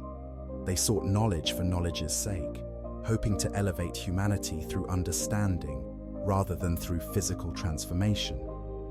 The famous admonition, "Fear the old blood," attributed to Willem, reflects his conclusion that contact with the Great Ones through blood was dangerous, that communion through insight and study was safer than communion through blood ministration. But Willem's student Lawrence disagreed. The holy medium discovered deep within the tomb, the old blood itself, represented a path to immediate power rather than gradual enlightenment. When Alfred, the executioner, explains to you the origins of the healing church, he describes how young Bergenworth scholars discovered this medium, how it led to the church's founding and the establishment of blood healing. This is the church's original sin. They found a substance of cosmic power in the depths and immediately began using it for practical purposes rather than studying it with proper caution. The tomb prospectors became the church's dedicated dungeon explorers. These hunters, employed by the healing church, descend into the Chalice Dungeons seeking items, knowledge, and specimens. You encounter them occasionally as NPC summons or as enemies in the deeper dungeons, these human hunters driven by purpose similar to your own. But their goal is not personal power or completing the hunt. They work for the church, gathering materials and knowledge from the depths, bringing back fragments of Pthumerian civilization for study and exploitation. The specific dungeons each church faction sought reveal their priorities. The standard healing church focused on Pthumeru, seeking the holy medium, the old blood in its various forms, understanding the Pthumerians' blood ministration techniques. The lower levels of the church hierarchy likely never descended deep into the Chalice Dungeons, instead receiving materials brought up by the tomb prospectors and using these for blood healing without understanding their full significance. The choir, however, had more specific interests. The Great Isz chalice became their cornerstone, their most treasured artifact. Why Isz specifically? Because Isz achieved contact with the cosmos. Because the land of Isz allowed the Great Ones to function on transcendental planes of thought. The choir sought not just to heal or to gain power through blood, but to achieve genuine communion, to elevate themselves to cognitive contact with cosmic entities. The choir's pursuit of Isz led to their greatest discovery and their greatest mistake. The chalice guided them to Ebriatas, daughter of the cosmos, that alien entity found in the altar of despair deep beneath the upper cathedral ward. Ebriatas, left behind by the other Great Ones, became the choir's direct connection to cosmic knowledge. She communicated with them in ways the other sleeping Great Ones could not or would not. She provided the direct contact that Isz had achieved and that the choir desperately sought. But this communion came at a cost. The research hall, that nightmare space accessed through the hunter's nightmare, shows what the choir's experiments produced. Failed attempts at transformation, brain trusts on tables, the living failures in their garden. These were choir researchers and patients, being subjected to procedures meant to grant them eyes on the inside, meant to elevate them to cosmic perception. Most failed. Even those who succeeded, like the celestial emissaries scattered throughout the upper cathedral, achieved physical transformation at the cost of their humanity and purpose. The Lock Shield, that massive stone barrier wielded by certain church giants, features an Isz-like design and is noted as the product of transcendental design. This suggests the choir explored Isz dungeons extensively, extracting not just knowledge, but actual artifacts, tools, and weapons. They reverse-engineered Isz technology, incorporated Isz methodologies, attempted to recreate Isz's success with blood treatment and cosmic contact. The School of Mensis represents another faction with distinct goals in the Chalice Dungeons. While Mensis was not technically part of the Healing Church, its founders likely began as church members or Bergenworth scholars before pursuing their own obsessive path.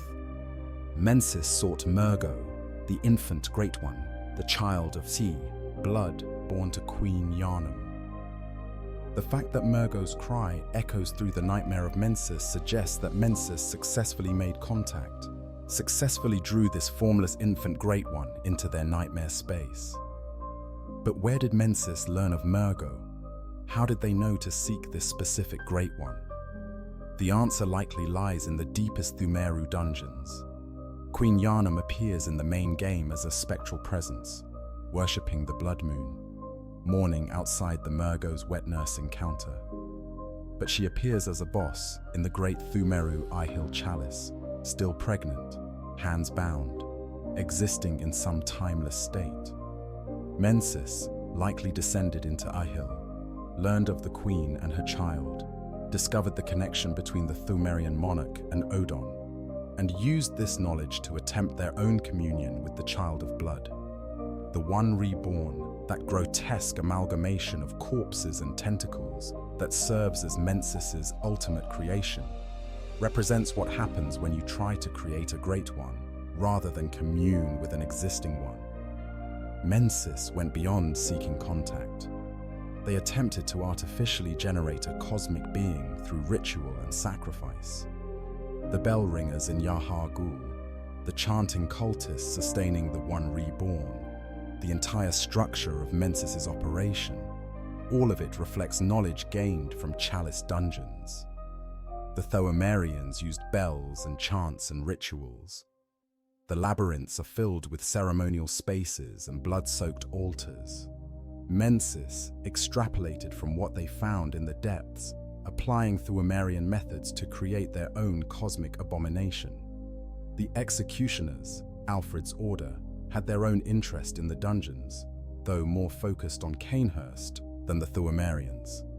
The Cainhurst royalty's connection to the Pthumerian bloodline, their aspiration to bear a child of blood like Queen Yharnam, their vile blood practices, all suggest they also explored the Chalice Dungeons, learned from what they found, attempted to replicate the Pthumerians' communion with Odon. The executioner's mission to destroy the vile bloods represents the church's attempt to eliminate a rival faction that was pursuing similar goals through similar methods. What all these church factions sought, fundamentally, was what the Pthumerians achieved: contact, communion, transformation, understanding, power. The Chalice rituals provided access to spaces where all of this had happened before, where the methods and results were preserved in nightmare form, where the architecture and artifacts and even the transformed inhabitants served as instructions for recreating ancient processes. The church's exploration of the dungeons was systematic and ruthless. They mapped the depths, they catalogued the enemies, they collected chalices, each one a key to deeper sections. They harvested ritual materials, learning what each component represented and how to gather more. They fought past the guardians, slew keepers and watchdogs and watchers, breached seals that had held for ages. They reached Pthumeru Ihyll's depths, found Queen Yharnam, learned her story. They explored Loran's ruins, studied the beast scourge, sought to understand what caused it and how it might be controlled or reversed. They entered Iss's impossible geometries, examined the kin, attempted to replicate the transformation processes. And with all this knowledge, with all these materials, with all this understanding of what happened to civilizations that pursued cosmic communion, what did the church do? They repeated the same mistakes. They used the old blood for healing, like Loran. They attempted transformation, like Isz. They organized themselves around worship and guardianship, like Pthumeru. Every warning sign the dungeons provided was ignored or misinterpreted. Every cautionary tale became an instruction manual. The irony is profound. The Chalice Dungeons are tombs, burial places, memorials to failure.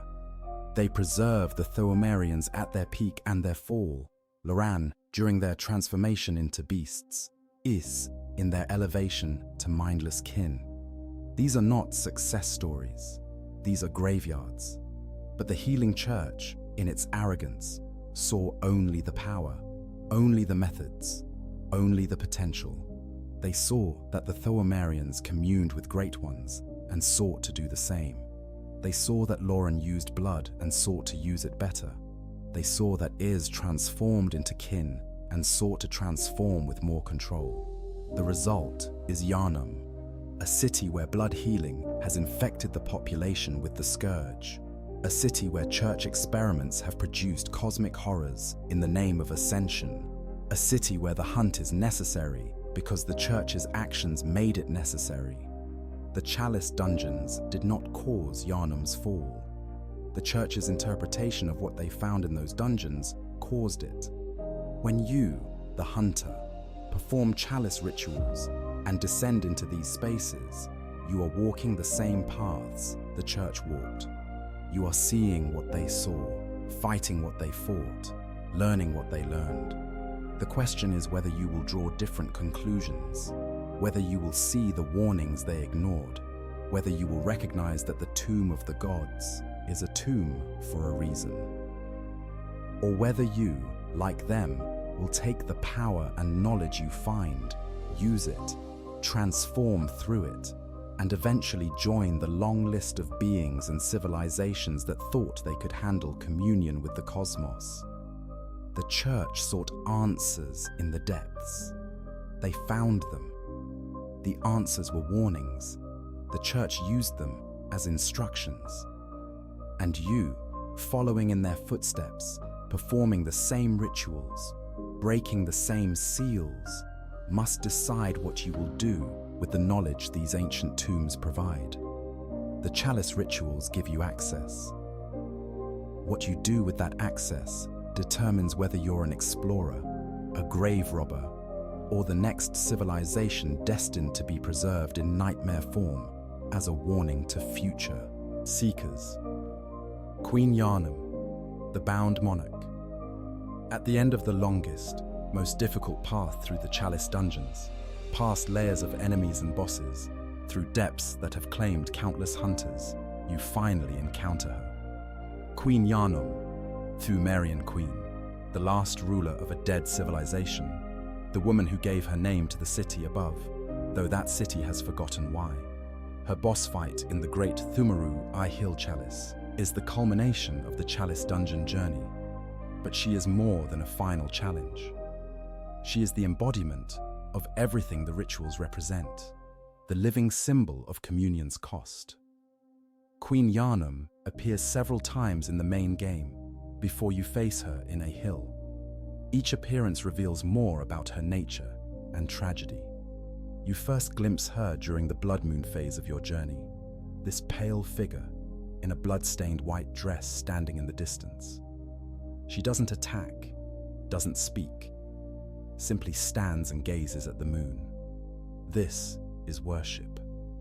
The blood moon represents cosmic influence made visible, the Great One's power bleeding into reality.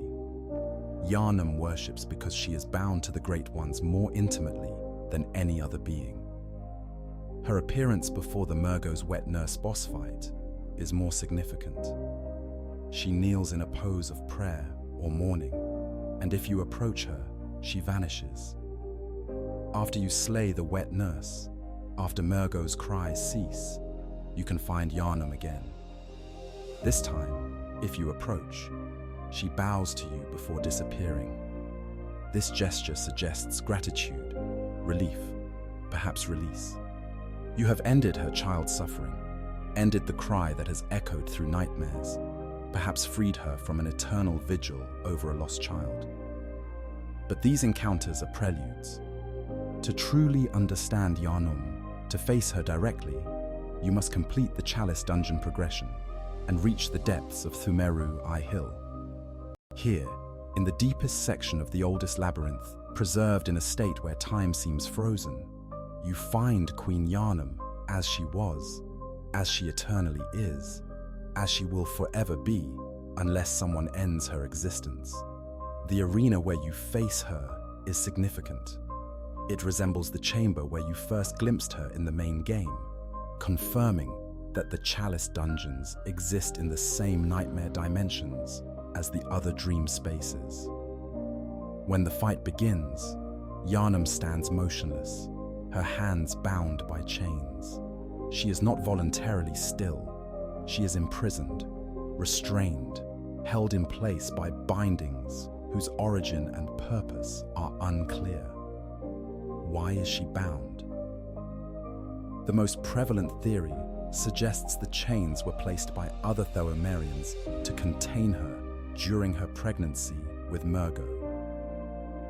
Carrying a child of blood, a hybrid of Pthumerian queen and formless Great One, Yharnam became a vessel of immense power and danger. The chains might serve to prevent her from moving, to keep her in place where rituals could be performed, to maintain control over someone who had become more than merely Pthumerian through her union with Odon. But the chains might also be metaphorical, or partially metaphorical, representations of her binding to the Great Ones themselves, her permanent connection to Odon through the child she carries. They might symbolize her inability to escape her fate, her imprisonment by her own choices, and her civilization's ambitions. The chains are real in that they physically restrain her. They are symbolic in that they represent bindings that go far deeper than metal. Her appearance is striking and disturbing. The white dress, pristine at first, becomes progressively bloodier as the fight continues. This is not your blood staining her dress. It is her own, the blood of her child, the blood that constantly flows from her as a result of her eternal pregnancy. Her face, when visible beneath the veil, shows the same Pthumerian characteristics as the lesser denizens of the dungeons, but less extreme. She retains more humanity than the Watchers, or even the Keepers, suggesting that as a monarch, she was transformed differently or less completely. Most disturbing is the visible pregnancy. Her swollen belly clearly shows Mergo's presence within her. But we know from the lore that Mergo died, or was stillborn, became formless like Odon. Yet here, in this timeless space, Yharnam is still pregnant. This raises profound questions about the nature of this encounter. Are you fighting Yharnam as she was during the pregnancy? Is this a preserved moment from the past? Or is she eternally pregnant, carrying the dead child forever, trapped in the moment of her greatest hope and beginning tragedy? The fight itself reflects her nature and powers. In her first phase, bound and unarmed, she attacks purely with blood. She fires blood bullets, creates blood geysers, summons blood from the ground. This is blood magic refined to its highest form, the manipulation of blood as a weapon, as a tool, as a medium of destruction. She is called the Blood Queen, not just because of her royal title, but because she commands blood with absolute authority. When you damage her sufficiently, she breaks free of her chains. This moment is significant. The bindings that held her throughout the first phase suddenly shatter. She reaches down and draws a dagger, a blade similar to those wielded by bound widows and other Pthumerian royal servants. Now she can fight physically, combining blood magic with dagger strikes, creating patterns of attack that require precise timing and positioning to avoid. In the final phase, she imbues her dagger with her own blood, transforming it into something resembling a sword. The blade extends through blood magic, its reach and power increased beyond the dagger's original form. This demonstrates the principle underlying much Pthumerian magic. Blood is not merely fuel for spells, it is transformative, capable of reshaping weapons, enhancing abilities, creating effects that blur the line between physical and supernatural. Throughout the fight, Mergo's cry can be heard. The infant within Yharnam makes itself known through wails that have a tangible effect on reality. Certain cries paralyze you, rooting you in place, leaving you vulnerable to Yharnam's attacks. This is the child of blood's power, an infant great one capable of affecting reality through mere vocal expression. The cries also serve as a reminder of what this fight truly is. You are not just battling a boss.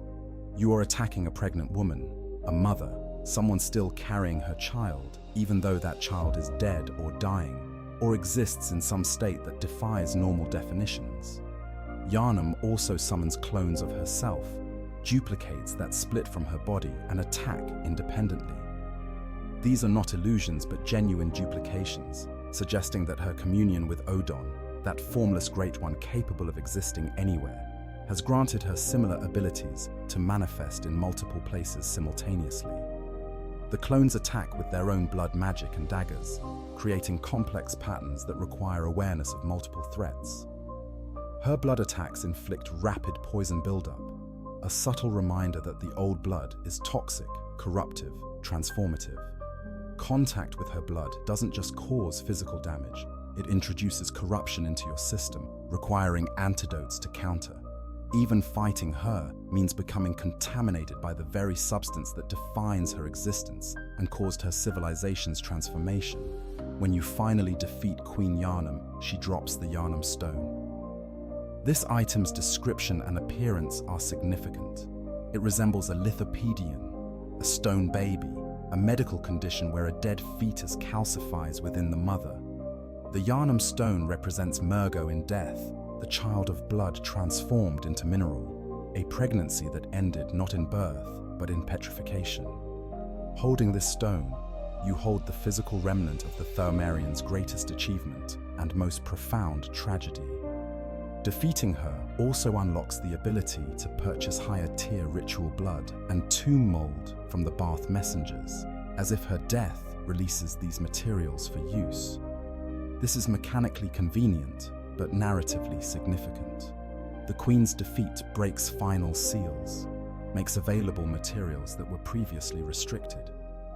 Her death is not just the end of a boss fight, but the breaking of a final barrier, the removal of the last authority figure guarding the labyrinth's deepest secrets. In the main game, if you haven't yet slain the wet nurse, Yharnam still appears before that boss fight, even after you've killed her in Ihyll. This confirms the nightmare nature of these spaces. You haven't killed her historically or permanently.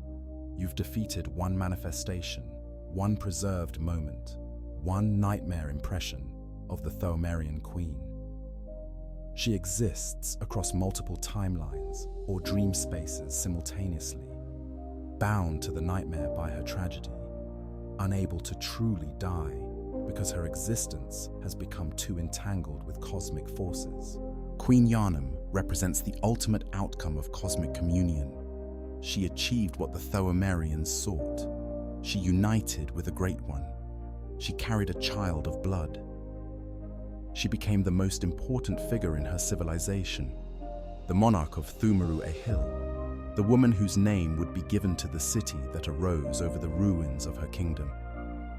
She achieved everything her society valued, and she lost everything. Her child died, or never truly lived. Her civilization fell. Her name was forgotten by those who use it. She exists in eternal imprisonment, bound by chains and fate, carrying her dead child forever, appearing in nightmares to worship moons and mourn losses. She is the warning the Pthumerians left behind. She is the proof that communion with the Great Ones costs everything. She is the final revelation of what the Chalice rituals ultimately access. Not treasure, not power, but tragedy. When you defeat her, when you claim the Yharnam stone, when you stand in the depths of Pthumeru Ihyll. As the last obstacle falls, you have completed the Chalice Dungeon journey. You have descended from the first simple Pthumeru chambers to the absolute depths. You have broken every seal, defeated every guardian, witnessed every civilization's fate. You have become the tomb raider who reaches the deepest treasure, and that treasure is knowledge. Knowledge of what communion costs, knowledge of what ambition produces, knowledge that should make you question everything the healing church tells you, everything the hunt demands of you, everything you've done in service of forces you may not fully understand. Queen Yharnam is not just the final boss of the Chalice Dungeons. She is the answer to the question the rituals ask. What lies in the tomb of the gods? What waits at the bottom of the old labyrinth? What truth do the seals protect? The answer is her. A mother with her dead child. A queen without a kingdom. A being who achieved the highest communion and paid the ultimate price. The chalice rituals lead you to her so you can learn from her fate. Whether you do or not determines what kind of hunter, what kind of human, what kind of cosmic plaything you become. Dreams, nightmares, and reality. One of the most subtle and significant aspects of the Chalice Dungeons is their actual nature. Where do these spaces exist? Are they physical locations beneath Yharnam or something else entirely? Understanding the relationship between the dungeons, the hunter's dream, and the various nightmare realms reveals crucial truths about the rituals and what they access. The key evidence comes from unexpected places. In the Nightmare Frontier, one of the game's nightmare realms, clearly separate from physical reality, you find blue lanterns. These lanterns are identical to those found throughout the Chalice Dungeons, the same color, the same purpose of marking paths and important locations. The implication is immediate and profound.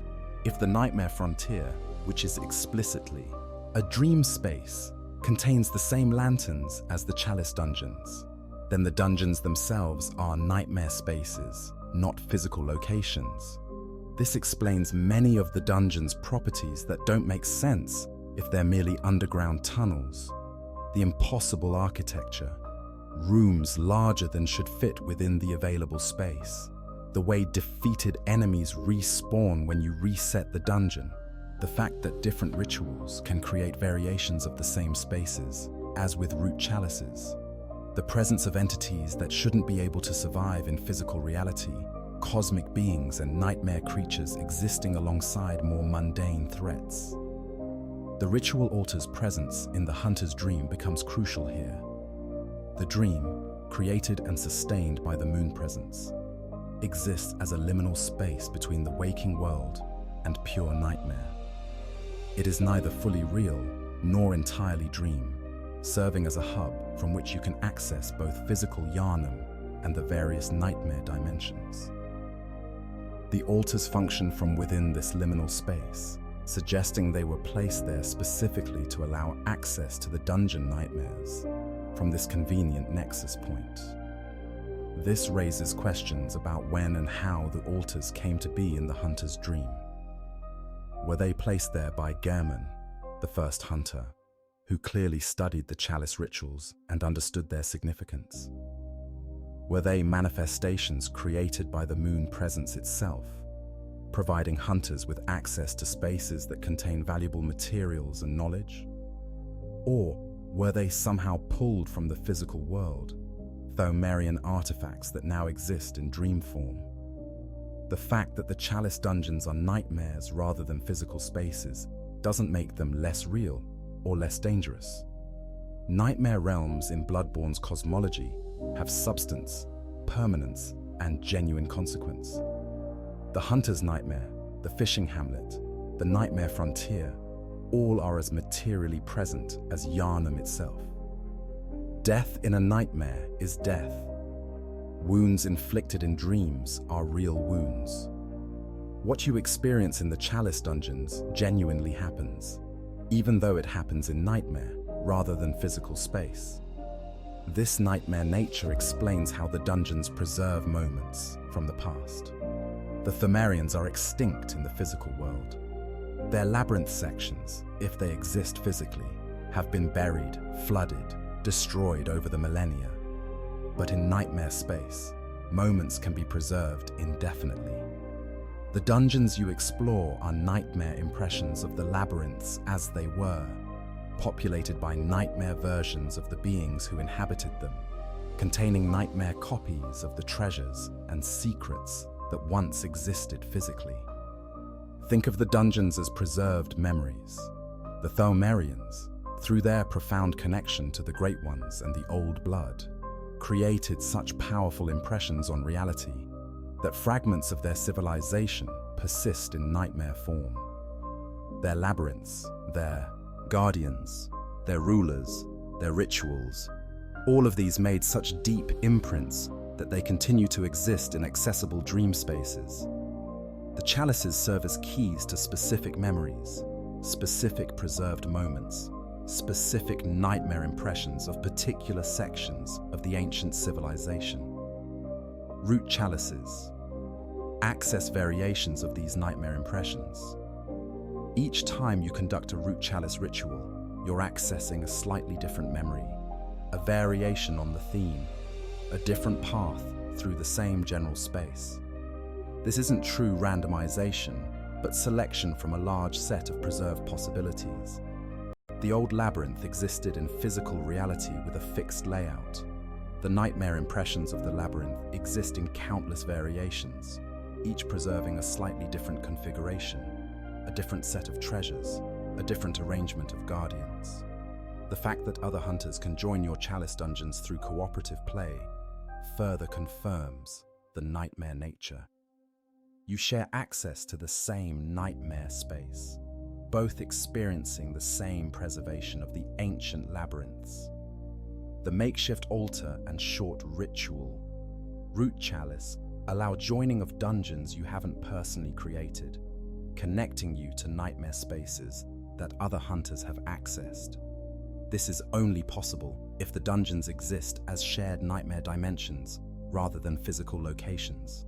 The time distortion in the dungeons also makes more sense when understood as nightmare phenomena. Queen Yharnam exists in the Great Pthumeru Ihyll chalice, still pregnant with Mergo. Yet, we know Mergo died or became formless ages ago. She exists in a preserved moment, a nightmare that captures her during her pregnancy, eternally frozen in that state. When you defeat her, you're not killing her historically, but disrupting that particular nightmare impression, breaking the dream that holds her in that eternal moment. Similarly, the various bosses you encounter across multiple dungeons, the same entities appearing repeatedly, make sense as nightmare constructs. You're not fighting resurrected versions or multiple physical creatures. You're fighting nightmare impressions, copies, preserved memories of these beings. Each time you enter a dungeon containing a keeper of the old lords, you're fighting that nightmare's version of a keeper, a construct that represents what those eternal guardians were during the Pthumerians' peak. The connection between the Chalice Dungeons and the main game's nightmare areas becomes clearer with this understanding. The Hunter's Nightmare, accessed through the Old Hunters DLC, preserves a particularly violent and tragic moment in hunting history. The Research Hall preserves the choir's experimental atrocities. The Nightmare of Mensis preserves the School of Mensis's obsessive ritual. The Chalice Dungeons preserve the Pthumerians, Loran's, and Ish's entire civilizations, or at least significant moments from their histories. This explains why conducting chalice rituals in the Hunter's Dream is necessary. You cannot access these nightmare spaces from the waking world of Yharnam. You must perform the ritual from a space that already exists in the boundary between realities. The dream serves this purpose perfectly. The ritual materials satiate the chalice. The moon presence's power facilitates the breach, and the seal breaks, allowing you to step from the Hunter's Dream into the nightmare impression of the ancient labyrinth. The old blood's role becomes clearer in this framework. Blood is the medium through which nightmares are sustained and accessed. The ritual blood you pour into chalices isn't just a reagent or offering. It's the substance that allows dreams to take shape, that gives nightmares material form, that bridges the gap between thought and substance. When all is melted in blood, all is reborn, the ritual blood description states. In nightmare space, blood is literally creative, bringing preserved memories into experienceable form. This also explains why the dungeons don't scale with New Game Plus cycles. Nightmare spaces exist independently of the main game's progression. They are separate, preserved moments, unaffected by your advancement through Yharnam's physical reality. Your level, your progression, your completion of the main game. None of this changes the state of the nightmare spaces, because they exist separately, accessible through the hunter's dream, but not directly connected to Yharnam's timeline. The Great One's tombs, then, are not physical graves, but nightmare spaces, where these cosmic entities exist in states between sleep and waking. The Great Ones are not buried in the traditional sense. They are preserved in nightmare dimensions, accessible through specific rituals, capable of influencing both the nightmare and physical realms through their continued existence. When you descend into the Chalice Dungeons, you're not digging down into the earth. You're stepping sideways into dream spaces that preserve the memory of when these beings were housed in physical tombs. This understanding adds new significance to the act of performing chalice rituals. You're not just opening sealed physical spaces, you're accessing preserved nightmares, stepping into the dreams of a dead civilization, experiencing moments that were so significant, so powerful, so blood-soaked that they persist in nightmare form. Every dungeon is a preserved trauma, a crystallized atrocity, a monument to ambition and failure, rendered in nightmare substance. The hunter's dream itself, where you conduct these rituals, is a nightmare created by the moon presence to trap and use hunters. The moon presence provides the power, the space, the means to access these other nightmares. Why? What purpose does allowing hunters to access the Chalice Dungeons serve for the moon presence? Perhaps the knowledge contained in the dungeon serves the moon presence's goals. Perhaps the power hunters gain from dungeon exploration makes them more effective servants. Perhaps the moon presence simply grants this access as part of the deal, compensation for the eternal servitude hunters provide. Regardless of the moon presence's reasons, the result is that every hunter bound to the dream has potential access to the Chalice Dungeons, to the preserved nightmares of civilizations that attempted cosmic communion before Yharnam. You're given the keys to history's warnings, to tombs that should teach caution, to spaces that demonstrate the cost of dealing with great ones. What you do with this access, what conclusions you draw from what you experience, determines whether you learn from history or repeat it. The chalice rituals, then, are not spells that open doors. They are ceremonies that access nightmares, that breach preserved dreams, that allow you to experience history's most traumatic moments preserved in blood-sustained nightmare form. The old labyrinth exists simultaneously as ancient physical ruins somewhere beneath Yharnam, and as eternal nightmare spaces accessible from the hunter's dream. The rituals connect these two states, allowing you to step from the moon presence's dream into the Pthumerians' nightmares, from one preserved moment to another, from one kind of cosmic imprisonment to another. You walk through dreams within dreams, nightmares layered upon nightmares, all sustained by blood and powered by the presence of sleeping gods who shape reality by their mere existence. Conclusion: the cycle continues. We've descended to the depths. We've examined the chalice rituals from every angle, studied the Pthumerians and their fate, understood the materials and methods, faced the guardians and the queen herself. We've learned what these rituals are, what they access, what they reveal. Now, we must address the most uncomfortable question. What does this knowledge mean for you, the hunter, and for Yharnam itself? The Chalice Dungeons present a clear pattern. 3 civilizations, 3 approaches, 3 failures. Pthumeru tried to guard the Great Ones while communing with them, lasted the longest, fell when guardians became rulers. Loran tried to harness the Great One's power, fell to the beast scourge in a catastrophic transformation.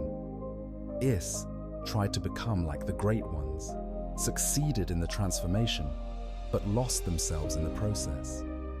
Each civilization attempted cosmic communion. Each paid the ultimate price. None survive, except as nightmare impressions and hollow guardians in eternal labyrinths. Yharnam is attempting all 3 approaches simultaneously. The healing church guards secrets like Pthumeru's keepers, uses blood healing like Loran, seeks ascension like Isz. The city combines every failed civilization's methods. It seems destined to suffer every failed civilization's fate. The beast scourge spreads through the streets. The choir's experiments produce cosmic horrors. The entire social structure mirrors Pthumerian organization right, down to having hunters as guardians in a secret conspiracy trying to commune with Great Ones. The Chalice rituals show you this pattern. Every dungeon you explore is a case study in failure. Every boss you defeat was once at the apex of their civilization's achievements. Every seal you break was placed by beings who learned too late that some knowledge destroys those who possess it. The dungeons are not adventure zones. They are graveyards. They are warnings. They are prophecies of Yharnam's future written in the past of 3 extinct civilizations. But does anyone in Yharnam learn from these warnings? Does the healing church look at Loran's ruins and reconsider blood healing? Does the choir examine Isz's fate and reconsider their transformation experiments? Does anyone in power see the Pthumerians' extinction and question whether guardianship of Great Ones is a viable long-term strategy? The evidence suggests not. The church continues its practices. The experiments accelerate. The scourge spreads. The hunt intensifies. Yharnam races toward its doom with the same determination the Pthumerians, Loran and Isz displayed. And you, the hunter, what have you learned from your descent into these depths? When you perform chalice rituals, when you break seals, when you claim power and knowledge from the dungeons, are you heeding the warnings, or are you repeating the mistakes? The materials you gather, ritual blood and tomb mold and arcane haze, these are the same substances the Pthumerians used. The treasures you claim, blood gems soaked in corruption, weapons forged in cosmic fires, these are tools of the same forces that destroyed ancient civilizations. The hunt itself might be the ultimate trap.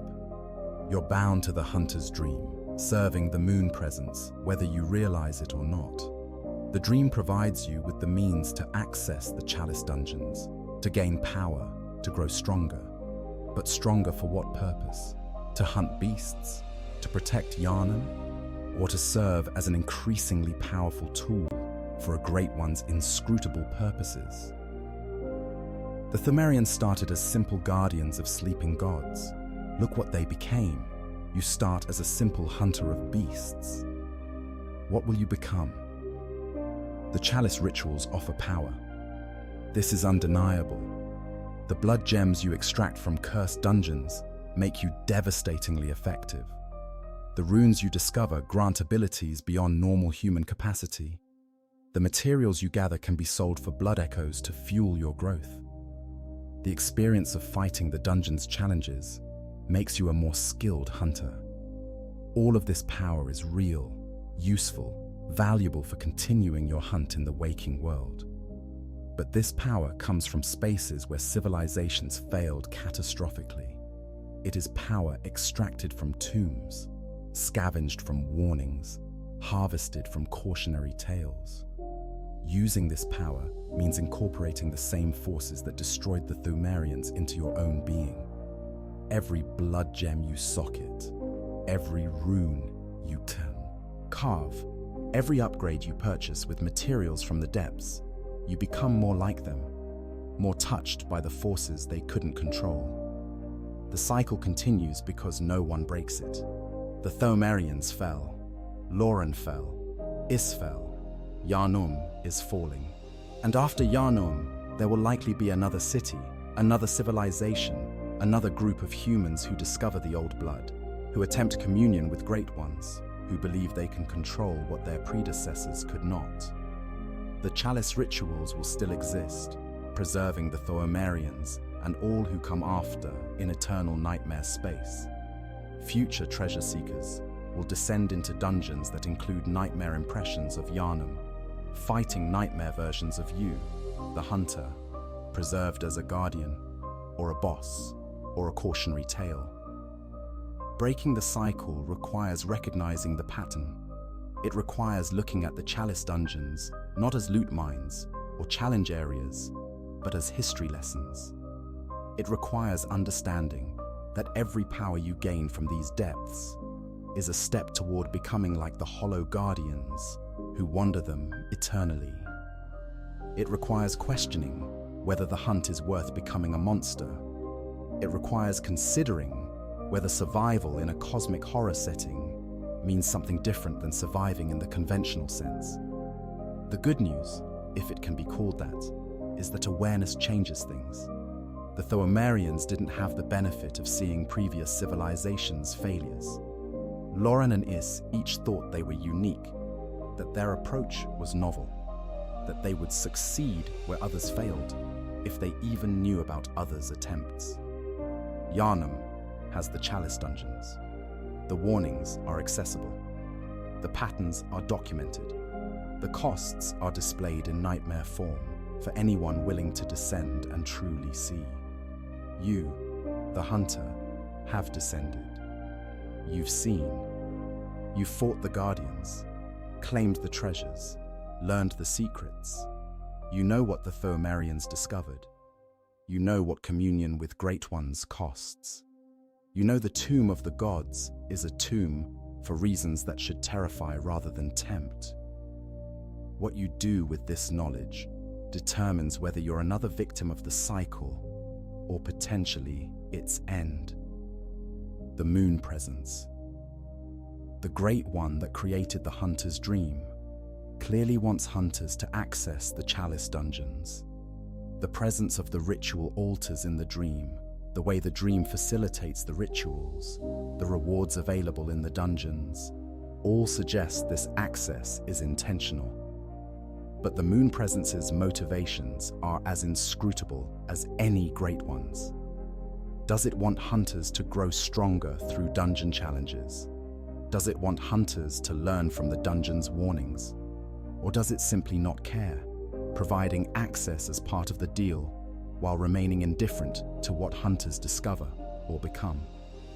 The Chalice rituals continue regardless of the moon presence's intentions. The seals can be broken. The nightmares can be accessed. The tomb of the Thorn, God's remains open to those willing to perform the ceremonies.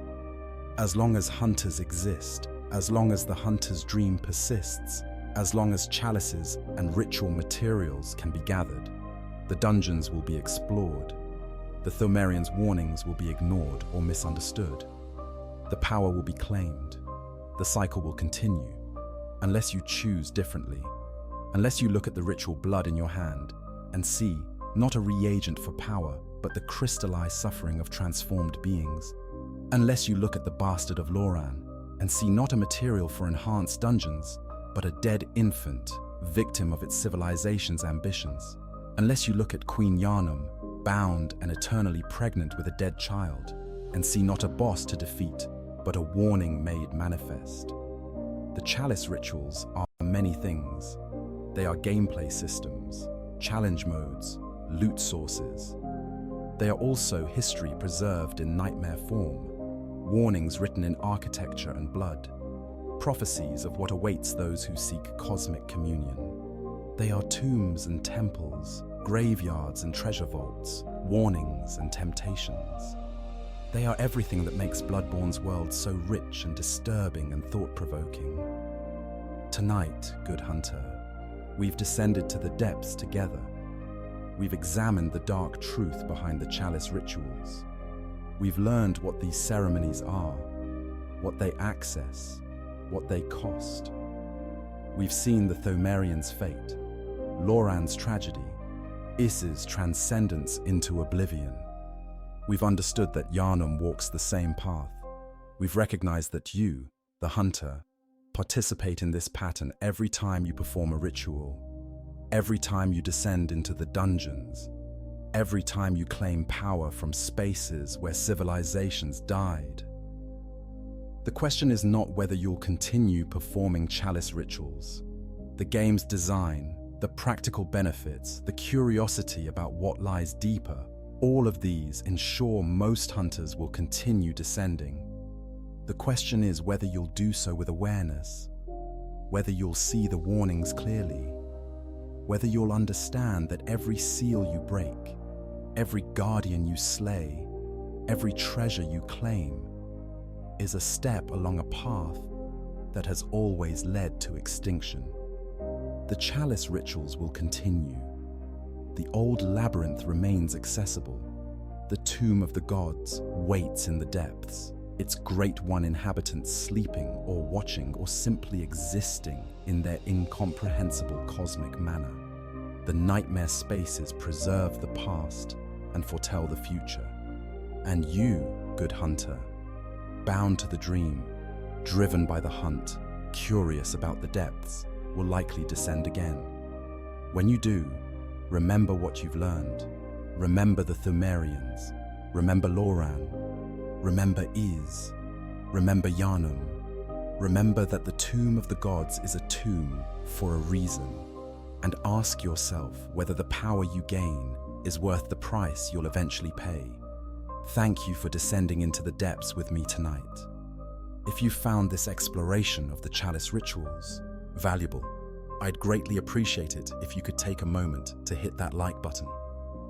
And if you want to journey deeper into Bloodborne's lore, into the secrets of other games, into the narratives hidden in item descriptions and environmental storytelling, please subscribe to the channel. There are always more mysteries to unravel, more depths to explore, more dark truths to uncover. Until next time, good hunter, may the good blood guide your way, and may you remember what it costs.